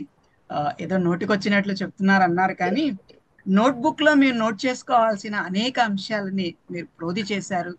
ఎందుకంటే అలంకారికంగా చూస్తాము, పదప్రయోగాలు చూస్తాము, కానీ ఛందపరమైనటువంటి విశ్లేషణ, దేశీయమైన ఛందస్సుల యొక్క నడక అన్నమయ్య యొక్క సంకీర్తనలో ఎలా ఉందో అనేటువంటి విషయాన్ని స్పష్టం చేశారు. అలాగే మనం ఎవరమైనా కాలిక స్పృహ నాలిక స్పృహ కలిగి ఉండాలి కాబట్టి, సమయాన్ని దాటకూడదు కాబట్టి నేను సంక్షిప్తంగా ముందుకు వెళ్తాను. త్యాగరాజ స్వామి వారి యొక్క కృతి సాహిత్యంలో, వారి కీర్తన సాహిత్యంలో పంచరత్న కృతులు, వీటిల్ని సాహిత్యపరంగా వేదాంతపరంగా సమన్వయపరిచేటువంటి విశ్లేషణలు మనకు ఉన్నాయి. ఈ 5 కూడాను త్యాగరాజస్వామి వారి యొక్క హృదయాన్ని మనకి చిత్రికపడతాయి. త్యాగరాజస్వామి వారు అనుష్ఠాన వేదాంతాన్ని ఆచరించిన వారు. అంటే తాము చెబుతున్నటువంటి జీవితాన్ని, లేదా తమ సంకీర్తనల్లో చెబుతూ ఉన్నటువంటి సామాన్య జీవితాన్ని, మాన్యులకే కాదు సామాన్యులకు కూడాను అర్థమయ్యేటువంటి రీతిలో ఆ జీవన విధానాన్ని ఆచరించినటువంటి వారు. మధుకర వృత్తిని నిరంతరము కూడాను ఆయన భిక్షాటన చేసి, అంటే లౌకికమైన సంపదల పట్ల ఎటువంటి ప్రేమ కలగకుండా ఉండే విధంగా ఆ మధుకర వృత్తిని చేపట్టడం అనేటువంటిది కూడా విశేషమైనటువంటిది. ఈ పంచరత్న కృతుల్లో మనం అన్నింటినీ మనం మాట్లాడుకోలేం కాబట్టి జగదానందకారక, ఈ లోకానికి ఆనందం కలిగించేటువంటి స్వామి, ఒక కీర్తన రూపకంగా ఉన్నటువంటి సంకీర్తన ఇది. జగదానందకారక జయ జానకి ప్రాణనాయక అంటున్నటువంటి ఆ కీర్తనలో 108 నామాలు, అంటే ఒక అష్టోత్తరం ఎలా అయితే మనకి ఆధ్యాత్మిక సాహిత్యంలో ఉంటుందో, పద సాహిత్యంలో ఉన్నటువంటి ఒక అష్టోత్తరంగా మనం జగదానందకారక జయ జానకి ప్రాణనాయక అనేటువంటి దాన్ని. అలాగే సాధించనివో మనస, ఇప్పుడు మీరు ప్రస్తావించినటువంటి ఎందరో మహానుభావులు, దుడుకుగల నన్నేదొర కొడుకు బ్రోచురా అంటే తన పశ్చాత్తాపాన్ని పొందుతూ, ఈ పశ్చాత్తాపం అంటే ఆయనకు సంబంధించింది అని మనం తీసుకోవాల్సిన పని లేదు, అందరి పక్షాన వకల్తా పుచ్చుకొని ఆయన పశ్చాత్తాప ధోరణి అందులో చూపించినట్లుగా మనకు తెలుస్తుంది. ఇంతటి దుడుకుతనం కలిగినటువంటి నన్ను ఏ రాకుమారుడు, అంటే ఆ రామచంద్రుడు వచ్చి నన్ను కాపాడతాడు అని అన్నం, కానీ కన రుచిరా, చూచిన కొద్దీ నీ యొక్క రూపం అలౌకికమైనటువంటి ఆనందాన్ని కలిగిస్తుంది. ఈ కనకన రుచిర అనేటువంటి ఆ కృతి విశేషాన్ని మనం మాట్లాడుకునేటప్పుడే ఆ కనకన రుచిని చూడగా చూడగా ఎంత ఎంత ఇంకా చూడగా చూడగా ఎవరికైనా ఏముంది చూసిందే కదా అని అనిపించవచ్చు, కానీ చూడగా చూడగా ఇంకా అందులోని అందం పెరుగుతూ ఉంది. ఆ కృతిలోని పద విశేషాలు కూడా మనల్ని ఇంకా లోపలికి తీసుకువెళ్తాయి. రమణీయత అనేటువంటి లక్షణం ఈ కనకన రుచిర అనేటువంటి భావన. రమణీయత అంటే క్షణే క్షణే ఎన్నవతాముపైతి తదేవ రూపం రమణీయతాయ. చూసిన కొద్దీ ఇంకా చూడాలనిపించడం, చదివిన కొద్దీ ఇంకా చదవాలనిపించడం, మీరు పాడుతూ ఉంటే విన్న కొద్దీ ఇంకా వినాలనిపించడం. ఈ లక్షణం ఏదైతే ఉన్నదో దీన్ని అలంకార శాస్త్రం రమణీయత అని చెప్పి, అటువంటి రమణీయత ఈ పంచరత్న కీర్తనల్లో మనం చూడొచ్చు. మనం పైన మనం వాచవిగా చూస్తున్నామని ఇందాక మనం ప్రారంభంలోనే చెప్పుకున్నాము. ఈ పంచరత్న కీర్తనల్లో ఎందరో మహానుభావులు అనేటువంటి కీర్తన. ఈ లోకంలో ఆయా రంగాల్లో ఎందరెందరో మహానుభావులు ఉంటారు. ఆ మహానుభావులందరికీ కూడా వందనం అనేటువంటి ఆ హృదయ వైశాల్యం. ఇల్లు వైశాల్యంగా కట్టుకుంటే సరిపోదు, హృదయం కూడా వైశాల్యంగా ఉండాలి. ఇరుకు గదుల్లో హృదయం ఉంటే కుదరదు. ఆ మహానుభావులు అందరినీ కూడాను స్మరించాలి అనేటువంటి ఇది ఎందరో మహానుభావులు అందరికీ వందనము అని చెబుతూ, చందురు వర్ణుని అందచందమును హృదయార విందమును చూచి బ్రహ్మానందమును అనుభవించు వారెందరు. ఆ పరమాత్మ యొక్క సౌందర్యాన్ని చూస్తూ అలౌకికమైన ఆనందాన్ని పొందేటువంటి వాళ్ళు ఎందరో మహానుభావులు. ఆ మహానుభావులందరికీ వందనం అంటాడు. అంటే భాగవతోత్తములందరినీ కూడాను ఆయన స్మరించడం. వాగ్గేయకారులు అందరిలో కూడాను ఈ లక్షణాన్ని మనం చూడొచ్చు. భాగవతోత్తముల్ని స్మరించడం. ఎవరైతే ఈ భక్తి మార్గంలో ఉన్నారో, భగవద్ భక్తులు ఉన్నారో వాళ్ళని స్మరించడం. భాగవతుల యొక్క పాద రసము చల్లుకొనిన చాలు, ఆ పాద రేణువుల్ని నెత్తిని చల్లుకున్నా చాలు అంటాం. అలాగే త్యాగరాజ స్వామి వారు రామదాస్ వారిని స్మరిస్తారు. అంటే తనకంటే ముందున్నటువంటి భక్త పుంగవుల్ని వాగ్గేయకారుల్ని స్మరించడం ఇది ఒక ఆరోగ్యకరమైనటువంటి సంప్రదాయం, అనుసరించాల్సినటువంటి సంప్రదాయం. ఏ రంగంలోనైనా సరే మనకంటే ముందున్నటువంటి పూర్వీకుల పట్ల ఒక కార్తజ్ఞ భావం, ఒక కృతజ్ఞతా భావం కలిగి ఉండాలి. మన పూర్వీకులు పూరు వీకు కాదు, వాళ్ళు చాలా రిచ్, అలాగే చాలా స్ట్రెంగ్త్ ఉన్నటువంటి వాళ్ళు. కాబట్టి వాళ్ళు ఏం చేశారు అనేటువంటి స్పృహ కలిగి ఉండటం, వారి యొక్క పద్ధతిలో మనం నడవడం, వారు నిర్దేశించిన మార్గంలో ప్రయాణం చేయటం, ఇంకా అవే కాకుండా కొంగ్రొత్త ఆలోచనలకి రూపాన్ని కల్పించటం, ఇలా మనం చెయ్యాలి అనేటువంటి విషయం మనకి ఉంది. పరమ భాగవత మౌనివర శశి విభాకర సనక సనంద. అంటే ఎవరైతే భాగవతోత్తములు ఉన్నారో సనక సనందుల్ని, పరమ భాగవతోత్తముల్ని స్మరించటం. ఇలా ఏ కృతి తీసుకున్నా ఆ కృతి యొక్క ఆకృతిని, ఆ కృతి ప్రకృతిని వర్ణించాలి అంటే గంటల సమయం పడుతుంది. ఇలా రేఖామాత్రంగా ఈ త్యాగరాజ స్వామి వారి యొక్క సాహిత్యం అని మనం చెప్పుకోవచ్చు. ఈ పంచరత్న కీర్తనలే కాదు, వారు యక్షగానాలు రచించిన లేదా ఇతరమైనటువంటి కీర్తనల్లో నిధి చాలా సుఖమా, రాముని సన్నిధి సేవ సుఖమా, సామజ వరగమన, ఇలాంటి చాలా కీర్తనల్లో ఆయన హృదయం మనకి స్పష్టం అవుతుంది. ఇంకా కొన్ని కీర్తనలు చాలా చిన్నవిగా ఉంటాయి, గుజ్జు గుడంకాయలు అని చెప్పుకోవచ్చు అనమాట. అల్పాక్షరాలలో అనల్పార్థ రచన, వీలైనన్ని తక్కువ పదాలలో వీలైనంత ఎక్కువ భావాన్ని ఎలా చెప్పాలో మనం త్యాగరాజ స్వామి వారి దగ్గర తెలుసుకోవచ్చు. సరళ సంక్షిప్త సుందరత అనేటువంటిది త్యాగరాజ స్వామి వారి యొక్క కీర్తనల్లో మనం గమనించవచ్చు. ఇలా ఇంకా చాలా ఉన్నాయి. త్యాగరాజ స్వామి వారి యొక్క హృదయాన్ని ఆవిష్కరించినటువంటి కొన్ని గ్రంథాలు, త్యాగరాజ గేయార్థ కుంచిక కావచ్చు, త్యాగరాజ కీర్తనల విశేష వివరణం, ఇలాంటివి ఉన్నాయి. ఇలాంటివి ఒక దారిదీపాలుగా మనకి ఆయా సాహిత్యాలను అధ్యయనం చేయడానికి మరింత ఉపయోగపడతాయి. పద సాహిత్యంలో కీర్తనల్ని మనం అధ్యయనం చేస్తూ ఉన్నప్పుడు లేదా వింటూ ఉన్నప్పుడు సంగీత సౌందర్యాన్నే కాకుండా అందులో ఉన్నటువంటి భావ సౌందర్యాన్ని, భావాన్ని ప్రోధి చేశారు వాగ్గేయకారులు అన్నటువంటి విషయాన్ని కూడాను మనం చూస్తే మరింత గిట్టుబాటు అవుతుంది మన మాటల్లో చెప్పుకోవాలంటే.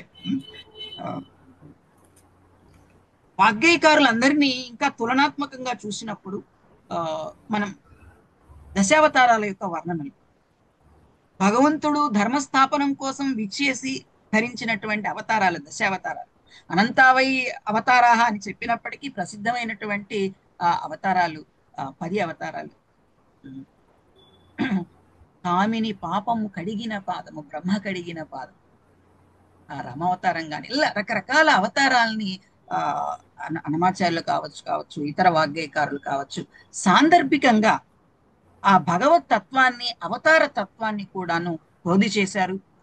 వాగ్గేయకారుల యొక్క భాగవతుల సంస్మృతిని, వాగ్గేయకారుల యొక్క హృదయ ఆవిష్కరణని మనం చూసే సందర్భంలో వాగ్గేయకారులు ఒక్కొక్కరు ఒక్కొక్క రకమైనటువంటి అంశం చెప్పడం ఓ రకం, కానీ అందరిలో సమానంగా కనిపిస్తూ ఉన్నటువంటి ఆ సామ్య అంశాలను తీసుకొని మనం విశ్లేషించుకున్నప్పుడు తులనాత్మకంగా ఉత్తరోత్తరో బలీయసి అన్నట్లుగా ఒకటి చదువుతుంటే ఇంకా దీనికంటే ఇది, దీనికంటే మరొక దానికంటే ఇంకొకటి బాగుంది కదా, దాన్ని ఇంకా మనం ఇలా చెప్పొచ్చు కదా. మన విశ్వవిద్యాలయంలో కూడా నాకు పాఠం చెప్పేటప్పుడు ఉన్నటువంటి అనుభూతి మాళవికాగ్నిమిత్రంలో కాళిదాస మహాకవి చేసినటువంటి ప్రయోగం. గురువు గారు నాట్యం నేర్పించేటువంటి సందర్భంలో ప్రత్యుపదిశతీవమే బాల అని ప్రయోగిస్తాడు కాళిదాసు. పాఠం చెప్తూ ఉంటే మళ్ళీ వాళ్ళు విశ్లేషణని అర్థం చేసుకున్నటువంటి దాన్ని వాళ్ళు చెప్తూ ఉన్నప్పుడు వీళ్ళు మళ్ళీ పాఠం చెప్తున్నారా అన్నట్లు అనిపిస్తుంది. అంత గాఢంగా గూఢమైనటువంటి అంశాలని మన విశ్వవిద్యాలయంలో అధ్యయనం చేయటం చాలా సంతోషకరమైనటువంటి విషయం. ఇందాక అనుకున్నట్లుగా ఇంకా చాలా ఉన్నాయి. భక్తి మార్గాలు ఉన్నాయి. శ్రవణం, కీర్తనం, విష్ణోస్మరణం, పాదసేవనం, అర్చనం, వందనం, దాస్యం, సఖ్యం, ఆత్మనివేదనం, నవవిధ భక్తి మార్గాలు వాగ్గేయకారులు అందరిలో ఎలా ఉన్నాయో కూడా మనం తులనాత్మకంగా చూడొచ్చు. మధుర భక్తిని ఎలా చిత్రిక పట్టారో చూడొచ్చు. సంస్కృతంలో రచనలు చేశారు అన్నమాచార్యులు వారు, నారాయణ తేనము, అలాగే రామదాస్ వారు, త్యాగరాజస్వామి వారు, ఇలా పూర్తిగా సంస్కృతంలో చేసినటువంటి రచనలు కూడా ఉన్నాయి. అంటే పండిత లోకం సంస్కృత భాషలో రచిస్తే విశేషమైనటువంటి ఆదరాన్ని ఇస్తుంది అని కావచ్చు. ఏది ఏమైనా పండిత లోకంలో అంటే కావ్య ప్రబంధ లోకంలో వాగ్గేయకారుల్ని వాళ్ళు అంతగా ప్రాధాన్యం ఇవ్వకపోయినప్పటికీ కూడాను వీళ్ళు ఆలయ కవులుగా భాగవతుల యొక్క, భక్తుల యొక్క హృదయ గదులలో, ఎద గదులలో ఎప్పటికీ నిలిచి ఉండేటువంటి వాగ్గేయకారులు. వాచవిగా మనం 3-4 మాత్రం అలా పట్టుకున్నాము. ఇలాంటి పట్టుకొమ్మలు చాలా ఉన్నాయి. బంగారు కొమ్మలు, పట్టుకొమ్మలు చాలా ఉన్నాయి. సారంగపాణి గారు కావచ్చు, చిత్రయ్య గారు, తూమ నరసింహదాస్ గారు, అలాగే మునిపల్లె సుబ్రహ్మణ్య కవి గారు, పొతులూరి వీరబ్రహ్మం గారు, ఇలా చాలా మంది వాగ్గేయకారులు ఉన్నారు. వారి గురించి కూడా మనం అంతరాంతరాలలో వివేచించి ఆ భావ సౌందర్యాన్ని, ఆ పద సౌందర్యాన్ని మనం ఆస్వాదించాలి. సంగీత సాహిత్యాల సమన్వయాత్మకంగా మనం ఈ పద సాహిత్యాన్ని వివేచించినప్పుడు మనకి మరింత ఆనందం కలుగుతుంది. ఇక నా మాట కట్టును ఆపి మన శ్రోతలు, చక్కటి శ్రవణ సంస్కారం కలిగినటువంటి విద్యార్థి మిత్రులు, శ్రోతలు, పెద్దలు ఇక్కడ ఉండడం సంతోషం. వారి యొక్క అభిప్రాయాన్ని కూడా తీసుకుందాం. బాలాదపి సుభాషితం గ్రాహ్యం అన్నారు. ప్రాయం ఎంతైనా అభిప్రాయం స్వీకరించాలి అన్నారు. అందుకనే చిన్నవాడినైనా కూడాను ఈ అంతర్జాల సదస్సుల పరంపరలో నన్ను కూడాను ఆచార్య వారిజారాణి గారు చేర్చుకొని ముందుకు సాగుతూ ఉన్నారు. అలా మీ అభిప్రాయాలు కూడా తీసుకున్నాక తర్వాత ముగింపులోకి వద్దాం. ఇప్పటికీ మనం కొద్దిగా సమయాన్ని దాటాం. దీన్ని కూడా దృష్టిలో పెట్టుకొని మేడం మీరు కొనసాగిస్తారా ఆచార్య వారిజారాణి? ఇంత చేమకూర వెంకట కవి గారిలో ప్రతిపద్య చమత్కృతి ఉందో లేదో తెలియదు, కానీ మీరు మాట్లాడేటువంటి ప్రతి మాటని కూడా దాన్ని విప్పి చెప్పేటువంటి చమత్కారవంతమైన విశ్లేషణ ఉన్నది కదా. పూర్వీకులు అంటే పూర్వు కాదు, వీకు కాదు, అటువంటి ఒక మంచి విశ్లేషణతోని మీ అద్భుతమైనటువంటి ప్రతిభని చాలా సులభంగా, చాలా సున్నితంగా మీరు వ్యక్తీకరించుకున్నారు. ఇద్దరం కలిసి ఒక ఈ సంకీర్తనల్లోని సౌందర్యాన్ని మనం చెప్పడానికి ప్రయత్నం చేశాం. ఇది కేవలం మీరు చెప్పినట్టు రుచి చూపించడం మాత్రమే. ఇక్కడ ఉన్నటువంటి శ్రోతలలో మన విద్యార్థులు ఎవరైతే ఉన్నారో వాళ్ళు మనని చాలా మించిపోయినటువంటి వాళ్ళు ఉన్నారు, మహా పాండిత్యం కలిగిన వాళ్ళు ఉన్నారు, అన్ని విషయాలు తెలిసిన వాళ్ళు ఉన్నారు, అన్ని వాళ్ళకి అవగాహన ఉంది. నేను చెప్పేదేమీ లేదు. ఇది చివరగా ముగింపుగా ఏంటంటే రామచంద్రాయ జనకరాజ మనోహరాయ మామకాభీష్టదాయ మహిత మంగళం అని మనం మంగళం పాడుకుంటూ నేను శ్రీదేవి గారిని వారి ముగింపు వాక్యాలు ఏదైతే, అలాగే మన విద్యార్థులు ఉన్నారు కదా ఇక్కడ, వాళ్ళ అభిప్రాయాలు కానీ వాళ్ళు మాట్లాడతారేమో మనం విందాం. మళ్ళీ ఒకసారి శ్రీదేవి గారికి, మన విశ్వవిద్యాలయం వారికి ఈ మంచి అవకాశాన్ని కల్పించినందుకు, అలాగే మళ్ళొక్కసారి ఆ పదకవిత్వాన్ని గురించి మళ్ళీ చదువుకోవటానికి అవకాశం ఇచ్చినందుకు ధన్యవాదాలు. ఇక్కడికి వచ్చినటువంటి విద్యార్థి మిత్ర బృందం అందరికీ కూడా ధన్యవాదాలు. వచ్చినందుకు, మీరున్నందుకు ఇంకా మేము మరింత ఆసక్తితోని ఒక ఉత్సాహంతోని మాట్లాడే అవకాశం వచ్చిందని నేను అనుకుంటున్నాను. ధన్యవాదాలు. ధన్యవాదాలు వారిజారాణి గారు, లక్ష్మీనారాయణ గారు. అద్భుతం అండి. అంతకు మించి ఇంకా ఏమనాలో కూడా నాకు అసలు అర్థం కావట్లేదు. నాకు భాష అంతగా రాదు, తెలుగు భాష. సో కాబట్టి నిజంగా అసలు మీరు మచ్చుకుకి వాళ్ళ పంచుకునే విషయాలన్నీ కూడాను చాలా అద్భుతంగా ఉన్నాయి. అయితే ఇక్కడ ఇవాళ మనతో చాలా మంది మన ఇప్పుడు పూర్వ విద్యార్థులు ఉన్నారు, అలాగే ఇప్పుడు ప్రస్తుతం తెలుగు ఎంఏ చేస్తున్న వాళ్ళు కూడా ఉన్నారు, కొత్త వాళ్ళు కూడా కొంతమంది కనిపించారు. మరి ఇప్పుడు ఇంకా ఉన్నారో లేదో తెలీదు. అయితే వారిజారాణి గారు అన్నట్టు మీలో ఎవరైనా ఒక ఇద్దరు ముగ్గురు మీరు మీ చేయెత్తండి, నేను వరుసగా పిలుస్తాను మిమ్మల్ని. మీ అనుభవాలను పంచుకోండి. పూర్వ విద్యార్థులు ఎవరైతే ఉన్నారో వాళ్ళు పంచుకోవచ్చు, అలాగే ఇప్పుడు చదువుతున్న వాళ్ళు కూడాను. ఎంఏలో చేరబోతున్న వాళ్ళు కూడా మీరు కూడా ఏదైనా చెప్పాలనుకుంటే తప్పకుండా చెప్పచ్చండి. ఒక్క రెండు నిమిషాలు మీరు చేయెత్తండి. అండ్ మనం మురళి గారు ముందుగా. ధన్యవాదాలు శ్రీదేవి గారు, గురు దంగిశెట్టి గారికి, వారిజారాయణ గారికి. మరొకసారి మీ పాఠం తరగతి గదిలో కాకుండా బయట అసలు ఇద్దరు జమాశెట్టిలు ఒకరితో ఒకరు పోటీ పడుతూ ఉంటే, ఒకరు చెప్పిన దాన్ని మరొకరు విశ్లేషిస్తూ ఉంటే అసలు అది ఆ అలౌకికమైన అందులోకి వెళ్ళిపోయి అది అద్భుతం. అది తరగతి గదిలో కూర్చుంటేనే వస్తుంది అనుకున్నా, కానీ తరగతిని దాటి బయటకు వచ్చినా సరే అది అందులో అది ఆస్వాదించవచ్చు అని మీరు మరొకసారి నిరూపించారు. నిజంగా ఇది చాలా అద్భుతమైన సందర్భం అండి. ఇది మిస్ అయి ఉంటే మాత్రం నేను చాలా కోల్పోయేవాడిని. నేను ఇక్కడ ఉన్న వాళ్ళు ఎవరైనా చేరే వాళ్ళు ఉంటే నాకు ఒకటే సూచన, ఇలాంటి మన ఉపాధ్యాయులు లేకపోతే అధ్యాపకులు మనకు ఉన్నందుకు మనం చాలా గర్వపడాలి. ఇలాంటి అవకాశాన్ని మాత్రం ఎవరు చేజార్చుకోకండి. ధన్యవాదాలు. శ్యామ్ గారు. నమస్కారం అండి. ఆచార్యులు లక్ష్మీనారాయణ గారు, వారిజారాణి గారు అండ్ లక్ష్మణ చక్రవర్తి గారిని చూశాను. సో ముగ్గురికి నమస్కారం. ఏం చెప్పాలి వెబినార్ గురించి? సంగీతము సాహిత్యము పోటీ పడ్డట్టున్నాయి. ఇప్పుడు మీరు సంగీతం వైపు తోసేస్తే అది మా తప్పు కాదు, అది మీదే.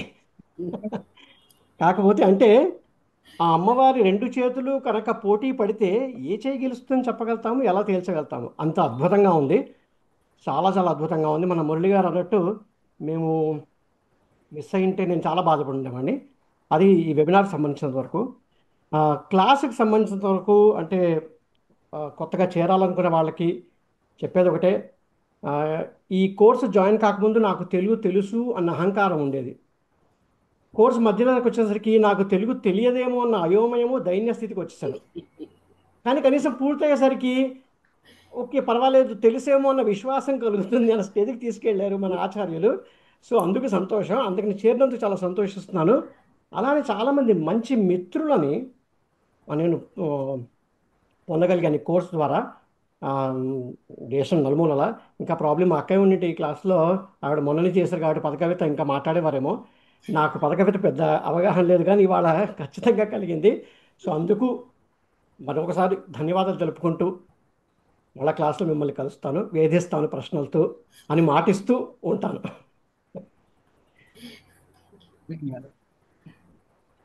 సుచేత గారు. నమస్కారం. గురువు గారులు ఇద్దరు లక్ష్మణ చక్రవర్తి గారిని కూడా చూసాము. అందరు గురువు గారులకి నమస్కారము. 504 తరగతిలో ఉన్నట్టు అనిపించింది వారిజ గారు పాడుతుంటే. చాలా చాలా సంతోషం వేసింది. అండ్ తినబోతు రుచి ఎందుకు శ్యామ్ గారు మన ఇద్దరము ఇప్పుడు 604 క్లాస్ సమ్మర్లో తీసుకోబోతున్నాము కాబట్టి ఎంతో చక్కగా నేర్చుకోవచ్చు. ధన్యవాదాలండి. ఇంకా వాళ్ళు చెప్పిందే మళ్ళీ రిపీట్ చేయడం ఎందుకని, కానీ తప్పకుండా ఇక్కడ ఎవరైనా కొత్త వాళ్ళు ఉంటే మాత్రం ఇంకా ఎట్టి పరిస్థితిలో చేజార్చుకోకండి. మురళి గారు శ్యామ్ గారు చెప్పింది అక్షరాల నిజం. ధన్యవాదాలండి. చాలా చాలా కోల్పోయే వాళ్ళము ఈ రోజు గనక రాకపోయి ఉంటే. ధన్యవాదాలు. నమస్కారం లక్ష్మణ చక్రవర్తి గారు. ఇక్కడ మనకి లక్ష్మణ గారు కూడాను మన ఆర్య యూనివర్సిటీలో తెలుగు విభాగంలో ఫ్యాకల్టీ అండి. నమస్కారం అండి. నమస్తే. నమస్తే. నేను బృందావన్ వచ్చాను. ఇంకెవరైనా మాట్లాడాలనుకుంటున్నారా? మన గ్రాడ్యుయేట్స్ కానీ లేదంటే చేరబోతున్న వాళ్ళు కానీ? సరే అయితే. సో మనకి ధన్యవాదాలు వారిజారాణి గారు, లక్ష్మీనారాయణ గారు, ఇక్కడికి వచ్చిన వాళ్ళందరూ కూడాను. సో మీరు కనుక ఆ ఫామ్ నింపకపోయి ఉంటే ఇంతవరకు దయచేసి ఒక్కసారి అది నింపండి. అది ఎక్కువ 2 నిమిషాలు పడుతుందంటే అంతే. సో కాబట్టి దయచేసి నింపండి. నేను ఇంకొకసారి ఇక్కడ మళ్ళీ పెడతాను దాన్ని మన చాట్లో. తర్వాత మీకు ఎవరికైనా సరే ఎటువంటి ప్రశ్నలు ఉన్నా సరే మీరు సంప్రదించవచ్చు మమ్మల్ని. అలాగే మీకు తెలిసిన వాళ్ళందరికీ కూడా దయచేసి మన తెలుగు ప్రోగ్రాంలు సర్టిఫికేట్ డిప్లొమా మాస్టర్స్ ప్రోగ్రామ్ గురించి చెప్పండి. వింటున్నారు కదా, వాళ్ళు విన్నారు ఆల్రెడీ. అలాగే మనకి ఇంకా మంచి మంచి గురువులు ఆచార్యులు ఉన్నారండి. కూచిపూడి, భరతనాట్యం, కర్ణాటిక్ మ్యూజిక్, హిందుస్థానీ మ్యూజిక్ లో కూడాను, Sanskrit, Telugu language of course వాటితో పాటు. సో దయచేసి కొంచెం సహాయం చేయండి. మీ వంతు సహాయం మీకు చేస్తే చాలా హెల్ప్ అవుతుంది ఇక్కడ ఆర్య యూనివర్సిటీ వాళ్ళకి కూడాను. వెంకట్ గారు మీరు ఏదైనా చెప్పదలుచుకుంటున్నారా? క్లోజింగ్ కామెంట్స్ అండి. ఏం లేదండి, వచ్చిన వాళ్ళందరికీ ధన్యవాదాలు. మీకు ఇంకా చెప్పాల్సిన పనులు. ఆర్య యూనివర్సిటీ అనేది ఒక ప్రత్యేకమైన విశ్వవిద్యాలయం ఇక్కడ అమెరికాలో. సో మీరందరి సహాయంతో మేము ముందుకెళ్ళగలుగుతాం. సో ఎంతమంది విద్యార్థులు చేరితే మాకు అంత సులభంగా ముందుకెళ్ళడానికి అవకాశం ఉంటుంది. సో మీకు వీలైనంత సహాయం చేయండి. మీ అభిప్రాయాలను వేరే వాళ్ళతో పంచుకొని కొత్త విద్యార్థుల్ని చేర్పించేట్లు ప్రయత్నం చేయండి. ధన్యవాదాలు. వెంకట గారు క్విక్లీ అండి, శ్రీదేవి గారు చిన్న మాట క్లోజింగ్ ముందు. సారీ, ఎవరికైనా రెఫరెన్సెస్ అంటే ఎవరైనా మాట్లాడాలనుకుంటే ఇప్పుడు చేస్తున్న వాళ్ళతోని అలా అనిపిస్తే ఇంకా నా నంబర్ ఎవరికైనా కావాలంటే దయచేసి ఇవ్వచ్చు. ఆ విద్యార్థులకు ఆసక్తి ఉంటే వాళ్ళకి తెలుసుకోవాలనుకుంటే మాట్లాడడానికి తప్పకుండా టైం తీసుకొని మాట్లాడతాను. ప్రాబ్లం లేదు. శ్రీదేవి గారు నేనైనా నాదైనా ఇవ్వచ్చు అండి. మీరు మాట్లాడి నా ప్రయత్నం నేను చేయగలుగుతాను. తప్పకుండా శ్యామ్ గారు, మురళి గారు తప్పకుండా రండి. మీరు అడగాలే గానీ ఇంకా రాజుగారి భాషలో వాడేసుకుంటాం అనమాట మిమ్మల్ని ఇంకా మేము. సో అందరికి ధన్యవాదాలండి మరొక్కసారి. ఒక్క నిమిషం అండి, నాకు చెయ్యి ఎక్కడ కనపడలేదు. పర్లేదు, చెప్పండి చెప్పండి. అయ్యో హైమవతి గారు చెప్పండి. అందరికి నమస్కారం అండి, గురువులకి నమస్కారం. చాలా బాగా జరిగిందండి ప్రోగ్రామ్, అద్భుతంగా జరిగింది. వెబినార్ మీరు చూశారు కదా. వారిజరాణి మేడం దగ్గర నేను సంస్కృతం వ్యాకరణం నేర్చుకున్నాము మేమందరం. శ్యామల గారు, చంద్రిక గారు మా క్లాస్మేట్ ఉన్నారు. ఆవిడ చంద్రిక గారు ఉన్నారు. సో మాకు వ్యాకరణం నేర్చుకున్నాము. గంగిశెట్టి గారి దగ్గర, ఆచార్య గంగిశెట్టి గారి దగ్గర ఏమో సంస్కృత భాష పరిచయము. మేము కూడా ఇలాగే వేసవిలో పదకవిత నేర్చుకున్నాం. ఎంత బాగుంటుందంటే నాకు నచ్చేసి నేను వెంటనే నెక్స్ట్ థీసిస్కి నేను అదే ఎంచుకున్నాను. నేను పదకవిత సాహిత్యం మీదే నేను చేశాను అనమాట. మొన్నే నాది గ్రాడ్యుయేషన్ అయింది. సో చాలా బాగుంటుంది. అలాగే మన లక్ష్మణ చక్రవర్తి గారు సాహిత్య విమర్శ క్లాస్ కూడా చాలా బాగుంటుంది. శ్రీదేవి గారు అన్నట్టు ప్రొఫెసర్లు అందరూ కూడా చాలా అద్భుతంగా చెప్తారండి. కొత్త వాళ్ళు అంటూ ఎవరున్నారు నాకు తెలియదండి. డాక్టర్ అపర్ణ గారు వీళ్ళు నాకు తెలిసిన వాళ్ళే. సో మురళి గారు, కొత్త వాళ్ళు వచ్చి ఉంటే చాలా సంతోషం. సో చాలా బాగుంటుంది. మేము కూడా చెప్తామండి, శ్రీదేవి గారు అండ్ గురువు గారు అందరికీ చెప్తాం, జాయిన్ అవ్వమని చెప్తాం. ధన్యవాదాలండి. ధన్యవాదాలండి. నమస్కారం అందరికీ కూడా. మరొకసారి ధన్యవాదాలండి. ధన్యవాదాలు.